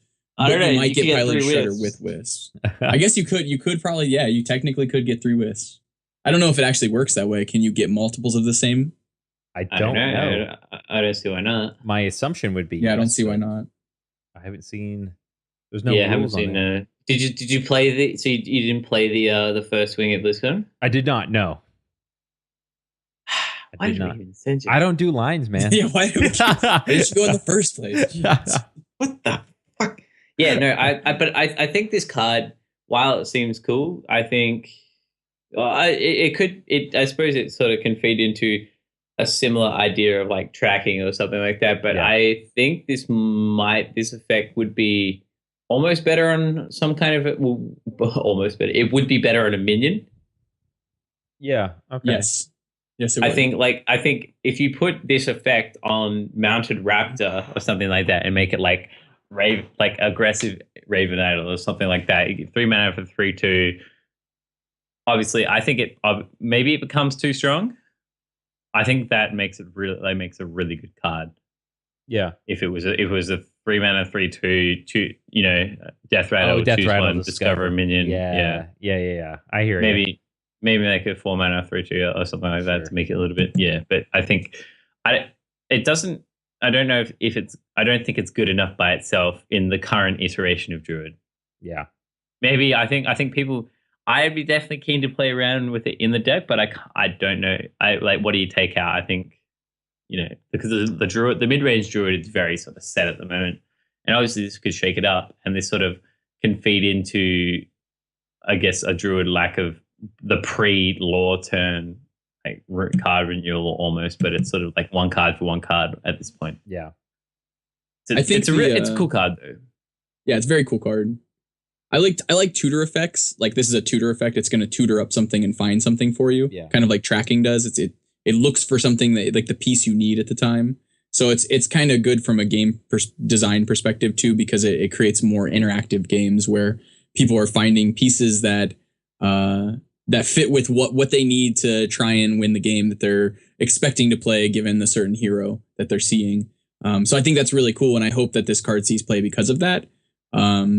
And I one other thing I note about this is the spell side, I think, is a lot more powerful than the minion side generally. The reason is I believe, and I'm not 100% sure of this, but I believe it gives you a druid spell, if I'm correct. Yeah, it's Discover is anything neutral. So neutral minions plus druid minions, and then spell will be just druid spells. Right. And so since it gives you just druid spells, you can more safely pick what you want from it. You can know that you're as you get 3 cards, you can say, okay, the likelihood that I'm going to get something that I want is much higher with the spell part than it is with the minion part. And now, granted, there's going to be times when you're like, well, I just need some 2-drop minion. Maybe I'll look for a minion so I can have something to do on turn 2. So I think it can fit there really well because of that. And again, modal cards, they give you options. This card gives you so many options. There's literally there's 2 sets of 3 options. So there's 6 different options available because of this card in theory. And so I think this card's really good. And it's one of my favorite cards in the set easily. I like it. I like the options it gives. Yeah, you said it right. Yeah, and the cost is just right. Yeah, I think so too. Any more, it would be too much. Yeah, any less, it'd probably be overpowered. Yeah. All right. On to Hunter. So Explorer's Hat, 2-cost spell. Give a minion +1/+1 and Death Rattle. Add an Explorer's Hat to your hand. So we're seeing the beginning of the spell hunter, or we had a term for that. Hat hunter. Hat hunter. Maybe it's some sort of control hunter. I don't know. I don't think it's not good enough. It's not. It isn't good enough. I feel like if we had the old what was it? The card, Gadgetzan Auctioneer. If that wasn't so expensive still, and maybe it could come around. Like you could like kill your own dudes. Like you went like Wisp, Explorer's Hat, Moonfire, or something like that, or something. Just keep looping it. Right. I don't know. Arena? Would you pick this over a minion? No. This is how I feel about this card. This card is 2 mana, your hero power. So it's basically 2 mana, get rid of a card. Your hero power for this turn is give something +1/+1. And then every time that creature dies, you can use that hero power again in a sense. So it's just not powerful enough. If it said +2/+2, okay, then it's serviceable. But at +1/+1, I don't think its impact on the game is going to be great enough. The one exception is if you're in like a really aggressive arena deck with Hunter. I think it's good because that deck doesn't actually get card advantage, and there's going to be times in the late game where you're going to have excess mana, and so it's nice to be able to have something to dump your mana into. Whether that something is very powerful or not is not relevant. It's just the fact that you can do something. Yeah. So I think it'll be okay in arena, but I don't see this seeing any constructed play. All right, let's talk about this. Feign Death Explorer's Hat Hunter. Is that going to be a thing? Probably not. Why not, Matt? You don't believe in it? No, because we can't have nice things, I'm sorry. Oh man. I like the flavor of this card though. Yeah. I mean, Ben Brode was straight up wearing the Explorer's Hat. He had +1/+1. He did. He ran out with it. Yeah. Oh man. Yeah, I don't. I think that's it. Yeah. I think that's all she wrote on this. Next one, Desert Camel, 2/4 for 3. Battlecry, put a 1-cost minion from each deck into the battlefield. So this is kind of cool. I like this. I do too. I think it. What do you think? It's a pro aggro anti. Yeah, it's like right? I wouldn't say it's probably not a pro. Kind of a pro aggro. It feels like a pro mid range card. Like if you go for like more of the hybrid hunter type thing, because it feels. This kind of body on turn 3 is. I think there are other things you want to do on turn 3. Yeah. So it feels slower than like a traditional aggro. Well, I suppose this is probably like the best sort of thing that can happen almost if you get a turn 2 knife juggler almost because you get your 2 daggers. Yeah. But maybe because I'm just looking at it, it's a camel. It feels slow, but I think if your opponent doesn't get it, it's excellent. If they don't have a 1-cost minion in their deck, then it's fantastic. Mm. If you build a build, let's say around like the best case scenario, let's say Zombie Chow. If you build a build around Zombie Chow, this is effectively a 3 mana, 4 4/7, a 3-mana 4/7, effectively, if you're playing Zombie Chow, only as your only 1-drop. So I think this card's incredibly powerful. And if you're playing like even we say like worst case scenario, it'd be like probably a 2/1. So it's a 3-mana 4/5 at that point. Now that's not entirely true because it's between two different threats, but like it is worth noting that it puts 4 power and 5 toughness onto the board for 3 mana. Right. So pretty powerful. And it's a beast. I mean, it has synergy with what Hunter generally wants to be doing. I think this card is the maybe. After looking through the set a little bit, I would say this card is top 2 or 3 cards in the set, in my opinion. Oh wow. Okay. Really? Yes. Well, I haven't looked through the set, so that's kind of disappointing. Omens of the futures. Rip. I like the card. I don't know how to think of it competitively yet. I don't know. I guess it's to be seen. I have high hopes for it though. All right, next one. It's a secret called Dart Trap. 2-mana secret. Secret, when an opposing hero power is used, deal 5 damage to a random enemy. So this one's a little different. What do you guys think of this one? I hate randomness. Because I guess the last thing you want is killing their Cool arena Sylvanas. card. It's good. Oh good, yeah. Good arena card, I would think. Yeah. Because like 5 damage for 5 free damage on anything in arena is probably fine. Yeah, especially in Hunter where you want to be more aggressive anyways. And so like hitting their face sometimes you're like, yeah, whatever, 5 to your face, and I'll just keep hero powering you. Exactly. It doesn't seem like there's a terrible outcome in arena. Mm-hmm. But in competitive, it's like why would you play this over any other trap? Sure. Like, it's just even like misdirect, I think is better. I don't know. It's 2 mana for 5 damage. Snipe is it's 2 mana for 5 random damage. Right, but the thing is, it puts odd tension on your opponent because if let's say this does see some level of competitive play, let's say people are playing it as a 1/of, it'll at least put people in a position where sometimes they won't use their hero power, which is cool just from it existing.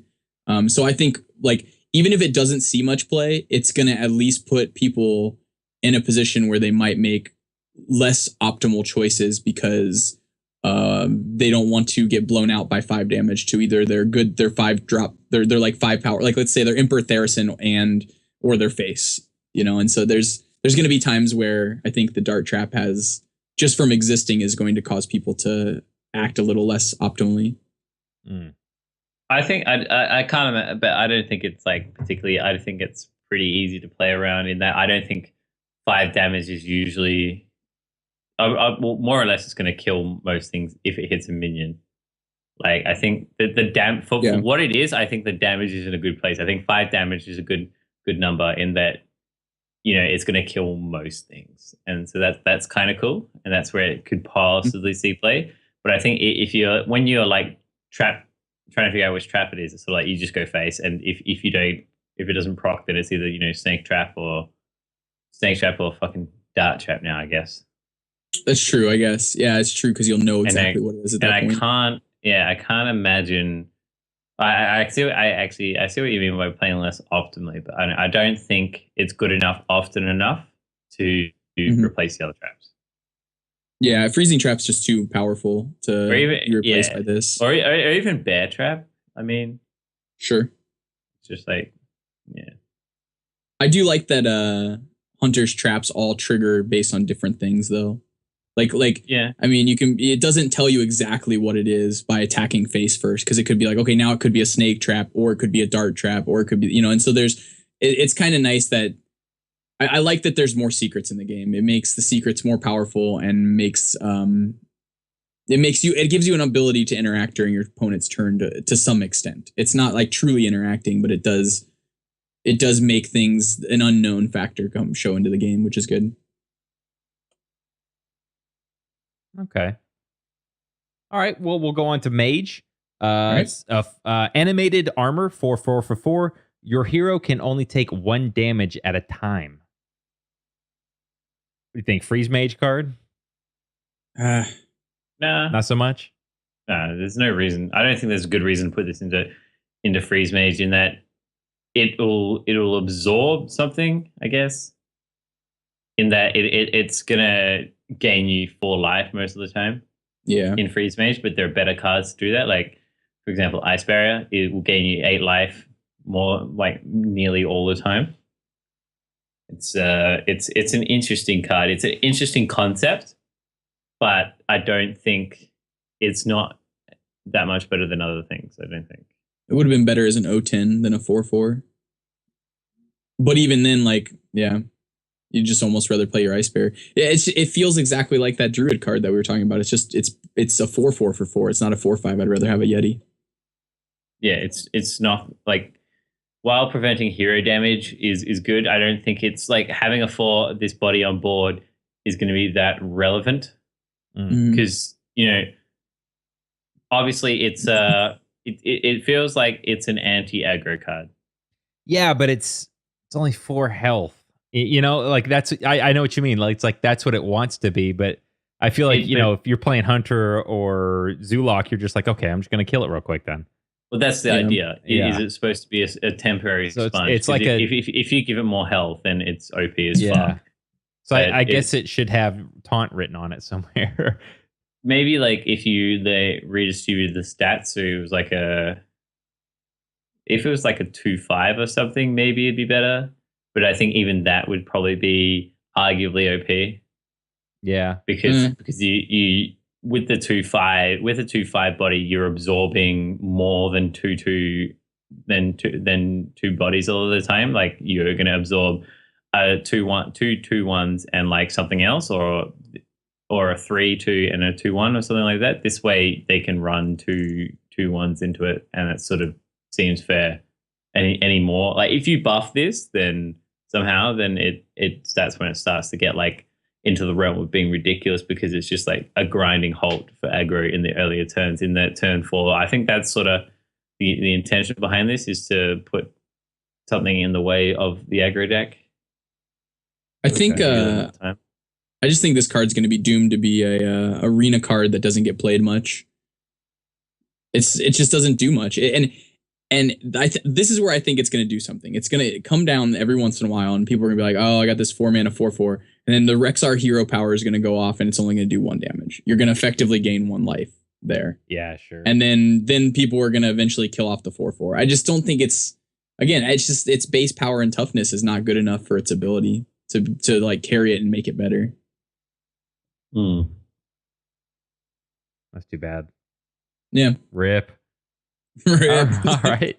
Well, next one, Forgotten Torch, 3-mana spell, deal 3 damage, shuffle a Roaring Torch into your deck that deals 6 damage. So I got the impression that this set is all about, I guess, slowing down Hearthstone, or attempting to, playing something now and getting an advantage later. I mean, that's what the developer said straight from their mouths, but I think I equated that to slow the game down a little bit. That's probably why you think that. very, very funny. What do you think? I mean, I feel like, again, is this a freeze mage card? I mean, this is basically saying deal 3 damage and then get a fireball later. I think it could fit into freeze mage. It could, but how much does Roaring Torch cost? Yes. 3 mana. From what I understand, it's 3 mana. Oh, that's right. Yeah, because it's a lower cost. Yes, that is correct. I remember that now. So the Roaring Torch, from what I understand, is the same cost as the Forgotten Torch. So you cast the 3 mana, deal 3 damage, and then you eventually get a 3 mana fireball. So 9 damage for 6 mana. Yeah. Yes. Yeah, that's not bad. Not bad. That's, yeah, I think it's spread over 2 cards, but I guess you're not putting that. You're effectively getting 31. You're getting shuffle in your deck. I was going to say right. if it adds it to your hand, then it's OP. Right, but you're getting 31 cards in your deck with this. So even though it is spreading it out over 2 cards, you are getting sure. Yeah, I guess you could sort of like argue this into the 3 slot for freeze mage, where you have your arcane intellect, your accolade of pain, and you see, well, probably not your secrets aren't going to be affected by this, but yeah, I can see it having a place. I see it replacing maybe a fireball. because of its interaction with Archmage Antonidas. Because you can go turn 10 Archmage Forgotten Torch or turn 10 Archmage Roaring Torch, and it can create more fireballs that way. So it gives you more spells that make Archmage Antonidas better in a Freeze Mage deck. I don't think like necessarily for that interaction though, because it's sort of it feels kind of. I think there are better spells to interact with, like in the Freeze Mage. You're ideally looking for Frostbolt, Ice Lance. Well, right, but you wouldn't cut those though, is what I'm saying. I'm saying like maybe a Fireball. I don't know what you'd cut actually from the list. No, you cut. I think you cut either an Acolyte or an Arcane Intellect. Oh, okay, sure. Like you cut into the draw because you're creating more cards. So I think more burn cards. So you don't ever want to cut into your burn because that's not going to work. I don't think. I don't think cutting Fireball is necessary. Yeah, I think 3 drops is where you want to take it out to keep that kind of curve. Yeah, and Fireball's still really, really, really good in the deck. I mean, it's the key, one of the key pieces to that deck. I could see it as a one of though. Forgotten Torch. It's just, again, like you said, you'd rather have a Frostbolt. It's a mana slower. It's a turn slower than Frostbolt. Yeah, I think if you get into there'll be situations where you get into where this gets Thaurissaned, and if you have like Antonidas in this in your hand, then you get a Thaurissan off, and that's when it becomes exceptionally good. Like most things that get Thaurissaned, but I think I know it just pushes this over the line like ridiculously. Yeah. All right. Well, on to Paladin. Oh, you missed one in Mage. Oh, did I? Yeah. Oh, I did. Yeah, I'm sorry. I'm sorry. I skipped the good one. So, ethereal. Yes, I don't say urethral. Urethral Conjurer. Ethereal Conjurer. 6/3 for 5. Battle Cry. Discover a spell. I don't like the back end of this card, but I like everything else about the card. Yeah, I feel like it could be less mana and have a smaller body and still be like relevant. It's like a very offensively weighted body. It doesn't feel good to me. I don't like it's the same reason that Justica Trueheart is sort of only really for the effect. I mean, anytime you can utilize the 6/3 body, sure, great. You're gonna win, but the body feels the body is kind of crap. It is. I think it's an arena card only because of that. It's just, discovering a spell is really powerful, and it generates card advantage in arena, which is really good because you don't want to run out of resources when you're just fighting for board position back and forth. But yeah, 5 mana for a 6/3, it trades down. Yeah. So yeah.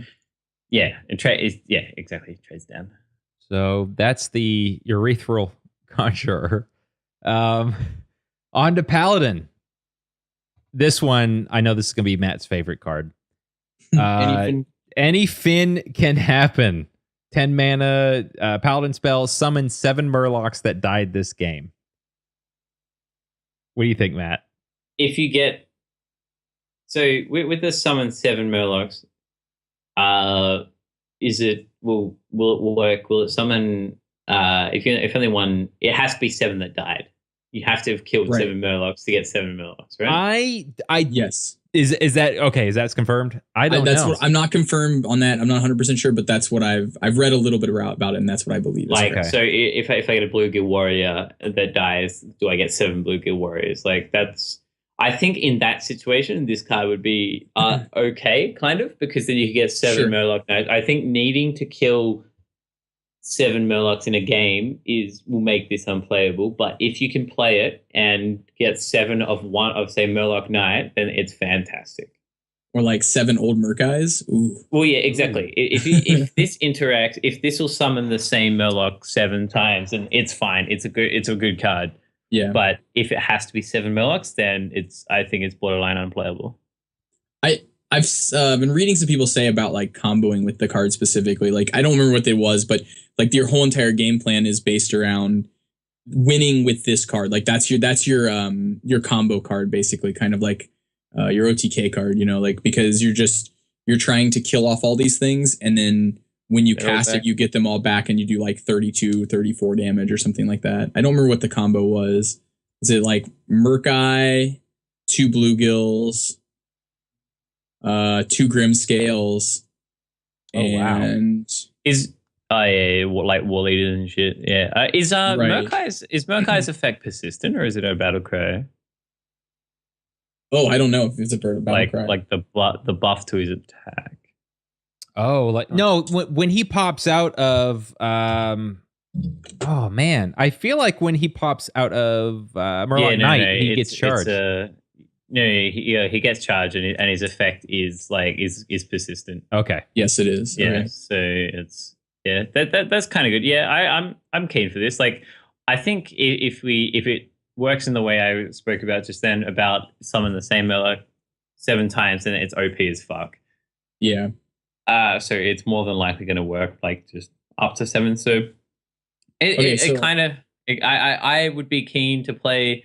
I was one of the, like, when I started playing, that's what I would play. I'd play Murloc Warlock. So I'd be down to give this a crack. I'm keen for anything can happen. Actually, it's Anything can happen. anything can happen. Play my sort of like mid range Murloc Paladin. Okay, so I've confirmed. I've been looking through some forums, and it does. If you have one copy, like say one old Murk-Eye in your deck, it only copies 1 copy of the Got card. it. Okay. So it does not summon 7 copies. Now now it looks like it's since it just says summon, it doesn't say yours or friendly. It can also summon your opponents as well. I hadn't thought about that. Yeah. I'm taking that assumption. Yeah, I think Yeah. you're right. Yeah. Agreed. Interesting. Okay. All right. So that's when Murloc Paladin. I mean, I guess Maybe. it kind of is, sort of. Well, Murloc Knight. Murloc Knight is good on its own. Which Murloc Knight got worse. We'll talk about that soon. Okay. All right. Next one. Keeper of Oldemon. 3/4 for 4. Battlecry. Set a minion's attack and health to 3. Nah. Nah. Yeah. That's kind of how I feel about it. It's kind of like sort of like a Gimp Tinkmaster over Spark. Yeah. Yeah. But in a game where Molten Giants are possible, and if Handlock, there's definitely a place in some way, shape, or form. But I don't. As I say, it comes down to I don't think it's good enough, often enough. Than Piloted Shredder. Like Piloted Shredder is always good. This is okay in some situations. But It's just its body only is a 3/4.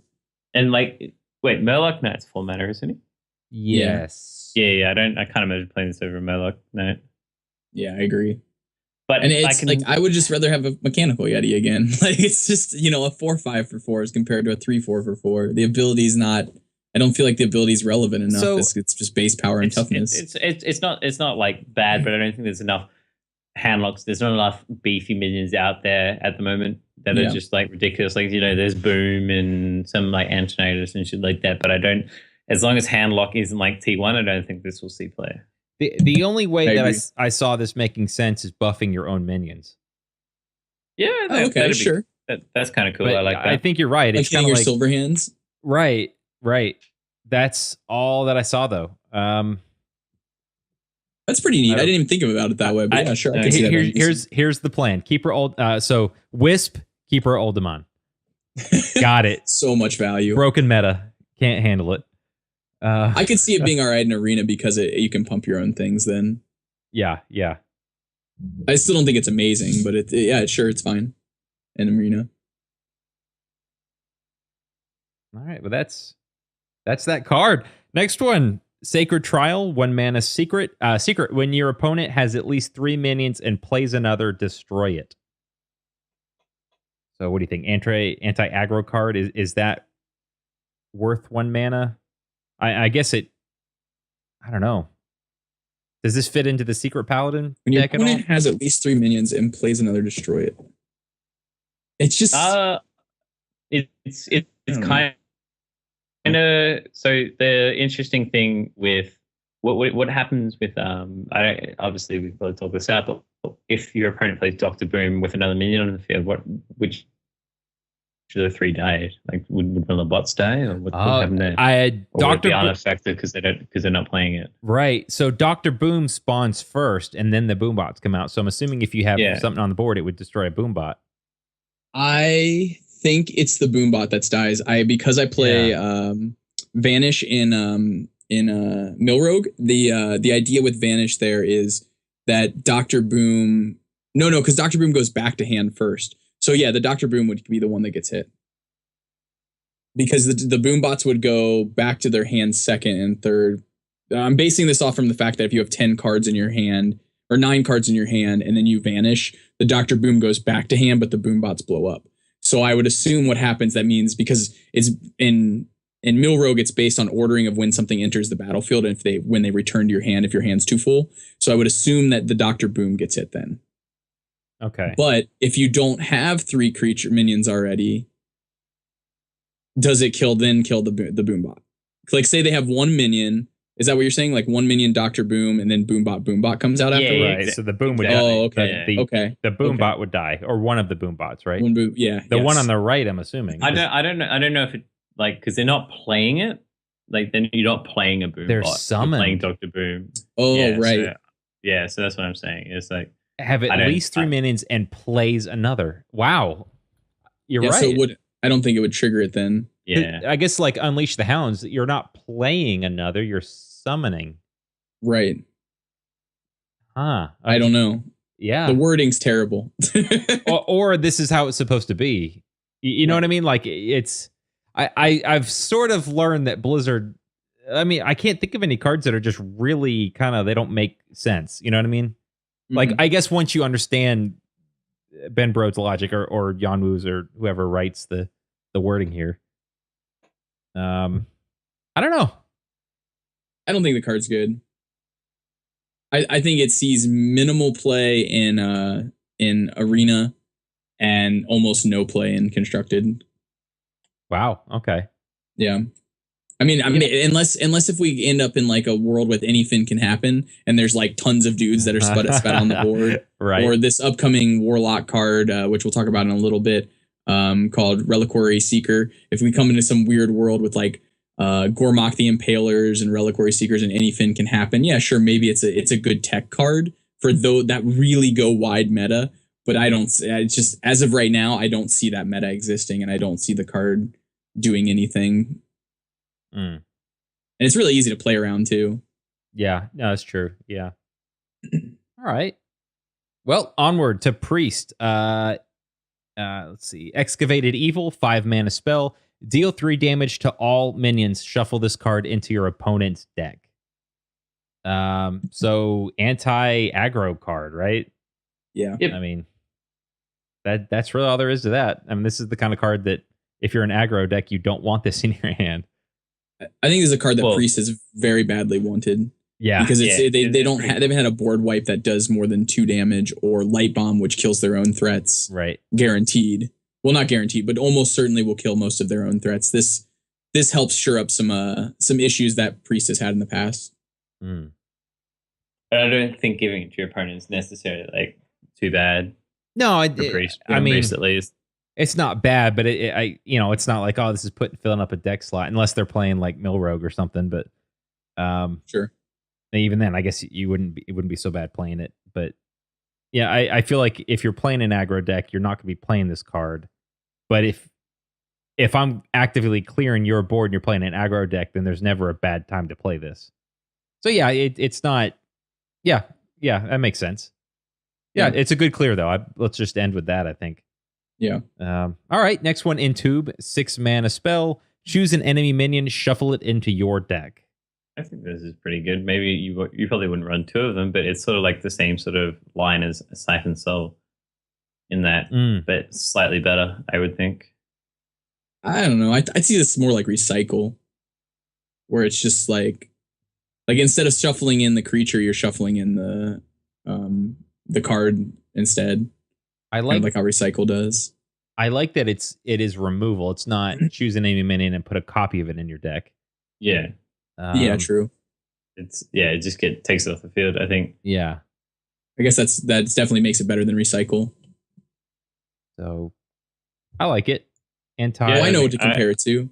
Assassinate. Yeah. It's kind of like an Assassinate. Yeah. 1 mana more and you get it. Well, eventually you'll get it, I guess. Yeah. Well, yeah, it's but like I think Siphon Souls is like a perfect comparison because it's like it's the same. It's more or less the same thing. It's Sure. 6 mana removal, and like as you say, yeah, recycle is the same thing again. It's I think it's inherently better than recycle. Like I don't understand. Like this seems like power creep. This doesn't seem fair. Like why would someone ever play recycle? Right. Like obviously Yeah. different classes, different perks and shit. Like, but it's inherently better. It's like instead of giving it to your opponent, you give it to you get it. I mean, how is that? Look at those two cards. It's like, oh yeah, but maybe that's just like you just have to accept that sort of imbalance, and that makes recycle just bad by comparison. I think Entomb follows the same line though. I don't think it's that good. I think it's kind of like it's going to be like recycle. We're not going to play it much, if at all. Right. We played Siphon. We played Siphon Soul for ages. Right, but Siphon Soul has the relevant text of gain 3 life, so it effectively says hand lock and draw an extra card. Yeah, I don't know. okay. Maybe, but maybe you get it if you throw this on like any sort of high end threat, then it's like you throw this on the enemy boom, you throw this on a Ysera. It just think like even if you put this on, I think the big thing about this is it can deal with like a sludge belcher. It's like I think it's a pretty decent card. Obviously, it's the 6 slot is quite contested, but I think if there's a meta shift away from tempo, it might be better. If it's sort of like a more control-y kind of meta, then I think this is in a meta where control gets better. Then I think Entomb is a great card. Yeah. Okay. I mean, I could see it as a one-up. I don't know. It's slow. That's how I feel about it. Yeah. And I guess exactly. I'm thinking like you're saying, like I'm thinking more of how where we're currently at, which is much more tempo oriented. Well, yeah, it's tempo and nothing at the moment. Mm-hmm. It's kind of shit. But sure, let's let's nerf Secret Paladin and get on with it. Right. Yeah. All right. Next card. Museum Curator 1/2 for 2. Battle Cry. Discover a Death Rattle card. I like this card. How do you guys feel? Sure. Yeah, it's fine. It's nice to go with Velen's Chosen decks. Like if you say you're playing like you just need like some sort of 2-drop to put Velen's Chosen on. And it's nice too because if you're discovering a Death Rattle card, most of the Death Rattle cards are powerful. And so so you increase your odds of getting a piloted shredder, I guess is really where this shines, or like getting a Sneed's Old Shredder or something like that. Yeah. So it finds powerful cards. Still feels like a novice engineer though. Yeah, right. All right, next Rogue, Tomb Pillager, 5/4 for 4, Death Rattle. Add a coin to your hand. I think it's like its base power is serviceable. Like it's a 5/4 for 4, so that's not bad. Like we see decent 5/4 for 4s in Arena, and I like the ability. Like getting an extra mana is nice, but I don't think it's good. Like it's like could feed into a Van Cleef kind of thing, or into say a Goblin Auctioneer against an Auctioneer, but I don't think it's another situation where it's not better. I don't think it's better than Piloted Shredder. Agree. The only way it's better is if it's somehow setting up, like using the coin to use one of your combo spells. Yeah, exactly. But even then, like, I don't think it's better than Piloted Shredder often enough to take the 4 slot. Yeah. Piloted Shredder's just such a high threshold. It's so good. Yeah. It's so good. Yeah, and then you put something in that can vie for the 4th slot, and then it's OP. I mean, the thing that stops. Could you imagine the outrage if Piloted Shredder was a class card? Oh my gosh! Like it would be it would be fucking disgusting. Yeah, it would be. Well, just put it in Shaman. Then Shaman's it's all fair at that point. Right. I don't play enough Rogue. I need to actually start playing a lot more, but why do you need to start playing Rogue, man? I need to, man. I just need to. This whole like mentality of saying, just to sideline it for a sec, to say you need to do things. I don't know. I always think that why do you need to do it? Like, I think if something you want to do, something you want to do, it's not something you need to do. It's not like you're going to get fired if you don't play more Rogue. I might though. No, I don't think Rogue gets enough love. I like the idea of the class. It's just not really my play style. But it's one of those things. Like it's like other classes in Warcraft. I don't play them all, but I want to. I need to understand them. I have a desire to learn. You have a desire to learn, but not a need. You don't need. There you go. Okay, so desire. I don't know. I'm very, very sort of like literal person, and then you say you mean say what you mean. Sometimes. I literally do understand what you mean right now. The next card, Unearth Raptor, 3/4 for 3, Battle Cry. Choose a friendly minion copy, gain a copy of its Death Rattle effect. I'm trying to think of what combos you would play this with. I like Mad Scientist. In Rogue. Oh yeah, never mind. JK. Didn't mean that at all. What do we have then? Haunted Creeper? It's okay with Haunted Creeper. That's about it, right? Well, yeah, again, it's still in Rogue, but I don't know. Maybe there's some sort of Haunted Creeper deck that comes out of Rogue now. Yeah. I do like this card. It's a 3-mana 3/4. Maybe not in Rogue though. Yeah, exactly. It's maybe not at its best in Rogue. I think, if it was a neutral card, it'd be pretty cool. Oh, yeah. Yeah. But maybe there's some reason. Oh, okay. I can sort of see why. Like, if it was a neutral card, then you could play it with Dreadsteed, and that'd be interesting. Yep. That would be cool. A Dread's like Unearth Raptor Dreadsteed. That would be fantastic. Oh, but it is a Battle Cry trigger. So the second time it unearths, the Unearth Raptor dies, it won't get that effect again. Does that make sense? No. But like, I think if you kill the Unearth if the Unearth Raptor takes on the Dreadsteed thing, it'll summon a Dreadsteed. It won't summon an Unearth Raptor. Oh, right. Okay. Gotcha. Yeah, okay. That's kind of cool. Yeah. All right. Please. I think this is a future card. We'll see something in the future. I don't think there are any really cool Rogue Death Rattles. No. It's like Piloted Shredder. But there's Piloted Shredder, but this is a 3-drop, so I think trying to base it on something right, playing it after Piloted Shredder is a bad idea. Right, I agree. You want to generally find your lower end things that you're trying to copy on curve. Yeah, you want to try plan it so it'll come out in order in the perfect world, and then how consistently that's useful and can happen is a statement about how good the deck is. But yeah, it's a cool concept, but it's a very cool concept. I like it, but I don't know. I'm looking at my collection right now, and there's no specific Rogue card that has Death Rattle. Okay, at 2 or less. So it has to be one of the normal threats or minions that you would expect. So like a Leper Gnome, I don't know, maybe even like a Blood Mage Thalnos is the one that I can think of that might be the one that could seize play in that kind of a deck. Maybe Explosive Sheep if you have some weird like controlling deck or something. I'm not sure entirely. Or like Nerubian Egg or Haunted Creeper. But again, those are not commonly played in Rogue decks right now.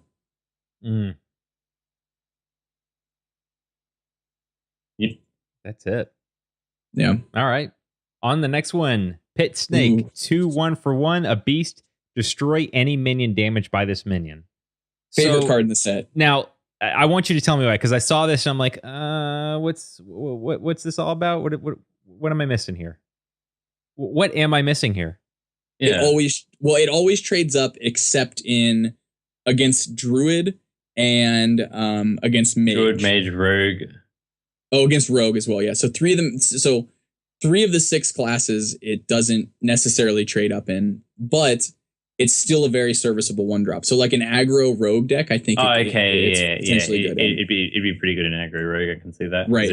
As you say, trade up. But I think having that against like Druid and Mage, very highly played classes. True. Very true. I think in a meta that sort of, I suppose, and then Warlock, you have Mortal Coil, and It seems like a very specific card that just gets fucked over a lot of the time. But Yeah, I I think suppose in the rogue, if you draw the hero power, it's always really good in an aggro matchup. If you curve out, if you go 1 then 2 with drops, and then they use their hero power on their turn 2, that's you're always ahead usually if you curve out. Yeah, in the aggro matchup. I think it's more of an arena card, but I love this Right. card. I wish there was more death touch as it's called in Magic, but like I wish there were more destroy an enemy minion damaged by this minion effects. Yeah. Like right now we've got the Cobra Commander. I don't know what his real name is. I call him Cobra Commander. The 2/3 for 3. What is that card called? Emperor Cobra. Oh, There it Emperor is. Cobra, yeah. But yeah, it's kind of feels like an Emperor Cobra effect, but one that's much more aggressively costed, and I think it's very good in arena and can be decent and potentially decent in like an aggro deck in constructed. All right. Next, we're going to go into Shaman now. Every Fin is awesome. 7 mana spell. Everything is awesome. Give your minions +2/+2, cost 1 less for each Murloc you control. So optimal situation, you have 7 Murlocs and it's free, and then you just win the game. Right. Right. I can see that happening sometimes. I guess this yeah. is a combo with oh goodness, what's the 2 mana one? That's the no? one Well, I think was of. thinking of the Shaman. Neptulon. Neptulon. There we go. Well, it's not even that, because you play this turn 7, but you've overloaded for 3. I guess you could turn 9 this with a shock and get all your overloaded mana back, and then play Everfin is awesome turn 10. Assuming that all your Murloc, no, because your Murlocs aren't even on the board yet. Well, I think. Oh yeah, but you play them, like it gets cheaper. 'cause Yeah, it's yeah, exactly. I think the thing about Murloc deck is it's an inherently synergistic aggro deck, and so you're just going to win games sometimes just because your opponent doesn't draw a response before, and you draw your war leaders and shit, and everything goes wrong for them. And the fact that the Shaman has like a late game, this sort of feeds into a late game plan for Murloc with Neptulon and things like that. It's not bad. Like with a very sort of aggro centric meta at the moment. Well, I guess tempo, but you can play aggro quite successfully at the moment because of the just try out trade the early paladin game basically at the moment, and it basically gives you an end game plan for Murlocs, which is pretty cool. so I'm seeing a mid-range Shaman Murloc deck now. Ish. Sure, it's like Shaman? sort of like in what happened to Zoo, in that it moves away from yeah. this like 5 mana, like highest cost being 5 mana, to sort of like more of the Demon Zoo. This could sort of be the precursor to a same sort of similar effect with Shaman. Okay. All right. Next card, Rumbling Elemental, 2/6 for 4. After you play a Battlecry minion, deal 2 damage to a random enemy. No. Yeah, I don't like it either. Yeah. It's like the body's not good. No. The effect, is kind of okay. It's sort of like a gimp. Like it looks like it's a shaman version. Well, a forced in shaman version, like Flame Waker. Yeah. Yeah. And so, yeah, it's sort of like, but I don't think it's good enough often enough. I don't think it synergizes particularly well. Well, I suppose it kind of synergizes with the shaman plan of like having the battle cry for the random attack for the destroyer, and then the fire elemental is the battle cry as well. So there's potential there. So, but I don't think it's like another shaman card where why wouldn't you play Piloted Shredder? Yeah. Yep. Why would Let's just remove Piloted Shredder and start again. The 4 slot. Right. yeah, seriously. Yeah. All right. Next card, I feel the same way. Next card, Tunnel Trog, 1/3 for 1. Whenever you overload, gain 1 attack per locked mana crystal. This can sort of like feed into a aggro shaman. Yeah. Almost. Yeah. Because you can like, turn one and then crackle and then you get, 3/3. Our Crackle deck. Who doesn't like Crackle on the team here? Is it Jeremy? Is it you, Matt? I love Crackle. I thought you did. Maybe it was love Lightning's. Yeah, Crackle's great. I know you don't like Crackle, Mac. I like Crackle. Oof. I do. Good. I do Yeah. like Crackle. I do. I doesn't think like it is Jeremy. Jeremy. I think Jeremy doesn't like Crackle. That's I right. think- We don't like Jeremy. Yep. I'm gonna have to agree with that statement too. Whoa. Yeah. I was just kidding, Brad, but Oh. you've taken Whoa. it too far. I was too serious apparently with my jokes. I like this card. Yeah, sure. I like the idea of playing this with ancestral knowledge or something like that. What's that? Overload 2? On ancestral knowledge? Yes. Okay. Drawing 2 cards. I like it. I know Yeah, that's I a think really. that's good. I mean, you're out of 30 cards, you're hoping to get one of these and that, so it's pretty slim, but I like it. I like the card. I think it's a good card. How many overload cards do you think you can fit in a deck with Tunnel That's Trap? true too. Yeah. Like maybe 6 or 7, maybe? I don't know. Yeah. I think we need a few more cards like this that gain from overload. And then overload, maybe the RNG factor won't be so bad. Sure. All right. All right. It's okay card. Yeah. On to Warlock. All right, here we go. Reliquary Seeker. Did I say that right? Reliquary. Reliquary. There you go. 1/1 for 1. Minion battle cry. If you have 6 other minions, gain +4/+4.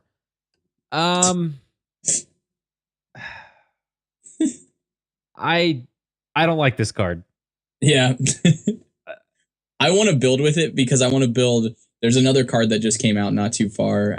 It's a neutral card called Murloc Tiny Fin, which is basically another Wisp.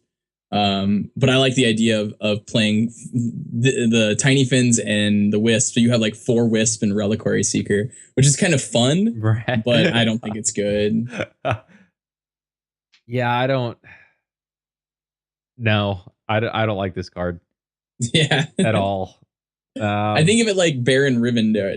It's like really, really, really situational build Yeah. around me card. The one time you get it off, it'll seem worth it. But for the 95%, the 1 in 20 time you get it off, it'll feel good. But Well, the rest of the time, it's just like trash. my thing is like, all right, it's past turn 7. I'm playing against a mage, and I've let's see, I've what is it? The imp card when you're a warlock. Flame him? No. The 1/3? Implosion. Oh, Implosion. Implosion. All right, now I've got 6 on the board, and Reckless. Now I've got 5/5, and all these little minions. Great, and then Flame Strike comes, and you're like, well, damn. Was it worth it? No. I mean, I do like the idea that this makes Hobgoblin decks a little better. But I don't know if that's good enough. Right. No, I don't think it's. I don't think it is at all. I actually think the card's pretty bad, but it's card is terrible. Maybe one Yeah. day. Maybe one day. Eh? All right. And then again, maybe not. yeah. We've been wrong before. All right. Next one, Curse of Rafam, 2 mana warlock spell. Give your opponent a cursed card. While they hold it, they take 2 damage on their turns. So this is kind of like the one of the adventures challenges that we had. I think it was Black Rock Mountain. I honestly don't remember. I believe What it's was- Black Rock Mountain. There was one where there was a dragon that gave you different spells, and some of them did damage to you right. the longer that you held them. So Yeah. it's kind of like that. Yeah. I don't know how I feel about this. There's a card in Magic that this correlates very similarly with, and it almost never sees play. So I feel like this card will never see play. Also, it's worth noting that the cursed card that goes into your opponent's hand also costs 2 mana. Yeah. So the curse, so you can remove the curse for 2 mana. I From what I guess understand. maybe could you put this. This into Lothar would be rude. Something like that, because you guarantee yourself. Usually, you don't guarantee, but you make it pretty likely that they'll take at least 4 damage. Right. It's a very cool concept. I like this. I like cool the concept. idea. Sure. Yeah, but I suppose making it cost more than 2 would be really unfair. Yeah. To your opponent. What? How does this work with spell damage bonuses? Like if you have, or if they have spell damage bonus. I would assume it wouldn't do it, but well, yeah, that's just one of those interactions we need to test, I guess. Yeah. I can imagine it working with your spell damage just because it's manipulated at the time of play. Then it'd be interesting to see if it remains persistent equal to that spell damage at the time that you played, or if they remove the spell damage, will you still take 3 damage sort of thing? Yeah, right. It's curious. This is one of those questions. All right. I still think the card's really bad. I think it's one of the worst cards in the set. I like it. I see potential. We'll see. Yeah. I don't know. Like right now, I just feel like it's all right. You play it, and what do? Okay, then you get rid of it. Well, we both just spent a turn doing nothing. Great, and I took up a deck slot, and you didn't have to. Yeah, it could be like an interesting card. It's like definitely not a T1 card, but it's a cool card. Maybe the only thing maybe handlock, but I feel like handlock's already strapped for space. Like play the, because then you want to draw cards instead of playing cards in handlock. So no, yeah. I don't know. I really don't know. Maybe some sort of like mill warlock where you give your opponent too many cards and then cast Murloc, whatever the one's dude. Yeah, it's called the Murloc, the one that draws you each player 2 cards. I don't know. It just doesn't seem. It's terrible. Yeah. Maybe this is an RNG card that is supposed to come out as something like the Spell Slinger and Nefarian. I don't know. I really don't know. All right, on Dark Peddler, 2/2 for 2. Battlecry, discover a 1-cost card. I don't think this is that bad, but there are definitely better 2-drops. The problem is, it's not inherently better than, say, Haunted Creeper or Knife Juggler, but it's if Arena was the game, if there was competitive Arena, this would be a great card. Yeah. Yeah, I kind of agree. I don't think it's better than something like a Haunted Creeper or Knife Juggler, those kind of effects. Yeah, good, not optimal. Exactly. In a different world where the card came out at a different time, if this was in the base set or something and Knife Juggler wasn't, then this would be pretty cool. Yeah. Yeah. It seemed like a cool card for a different time. If it was a different time in Hearthstone, it'd be cool. Yeah. All right. On to Warrior. Cursed Blade. Warrior weapon, 2/3 for 1. Amazing stats until you read it. Double all damage dealt to your hero. I don't understand this weapon. I love it. I think it's going to be hilarious when it pops out of Blingtron. So you play this for removal, and so you run it into a leper gnome and take 4 + 2, 6 damage on turn 1. I like it. Do you? I think it. Yeah, I think it's an aggro card though. The thing is like you have to be playing in a deck that has that saying its life total is not relevant to the game's, to the ending of the game. So like an aggro warrior build, I think would play the heck out of this card. But I mean, you want to get this turn 1, otherwise you just don't play it, right? Well, no, not if you're playing aggro. Like, so say like if you're playing like an aggressive deck that has what is the name of the card? I'm just gonna think of one card real quick. South Sea Deckhand, we'll say. All right. Okay. That's a good example. Curse Blade plus South Sea Deckhand is 2 mana, 4 damage. Over 2 cards, granted. But like in an aggro deck, it allows you to immediately start applying pressure. And the biggest thing about this is for 1 mana in an aggro deck, this does 6 damage. Okay, sure. And that's not like, I mean, granted, it still is, its downside is a big downside. Don't get me wrong. But I think if it's if you have like a face warrior deck, basically, it fits very, very, very well in that kind of a deck. It's just it's power. The power of the weapon is so incredibly powerful that I think it oversights the taking damage. But it has to be built into a specific deck because of its downside of taking double damage. Okay. I love the card. It's definitely one of my favorites in the set.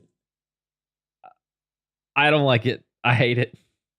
Fair enough. I mean, we'll see. I honestly, I could see it not ever seeing play because of its downside, but at the same time, I could also see it being very incredible in a specific build. The way you explained it, I was like, okay, that that makes sense. I could see that. Now, is that deck any good? Don't know yet, but I could see how that could be played.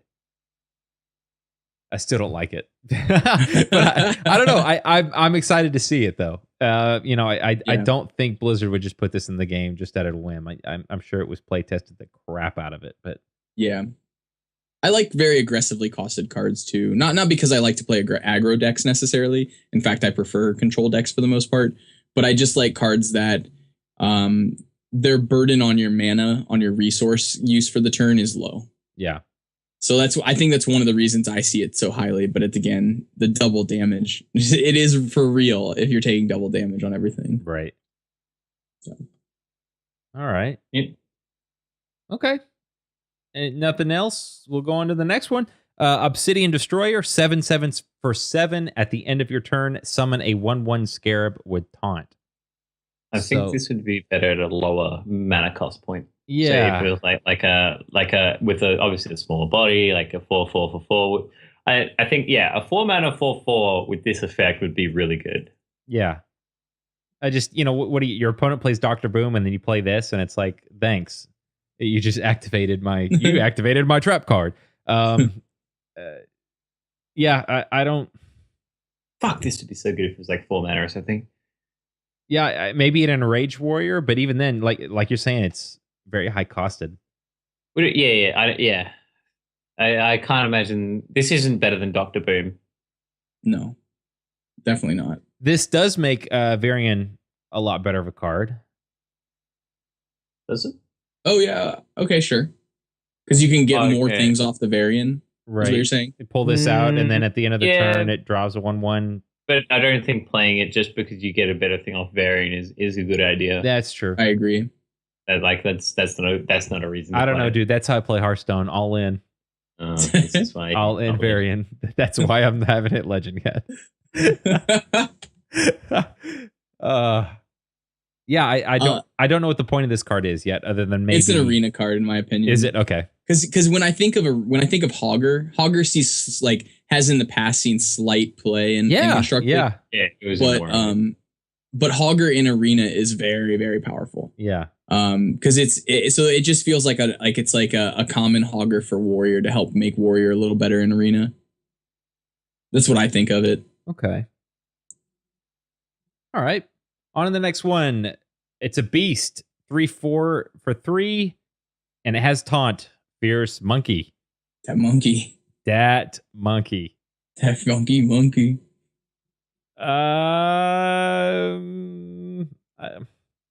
Its base power and toughness is good. Like it's a 3/3. I guess if we're playing a beast warrior. Beast warrior. I mean, because I've seen mech warrior before in different iterations. So you got spider tank, but I don't think there's a beast warrior deck out there. No, I guess this could pop out of high mains, can it? I'm not high mains. I'm sorry, web spinners. Yeah, sure. Okay, it'd be great out of a web spinner. Yeah. So it's good for everybody but Warrior right now. Well, okay, so this is the only way I feel like it sees play and Constructed.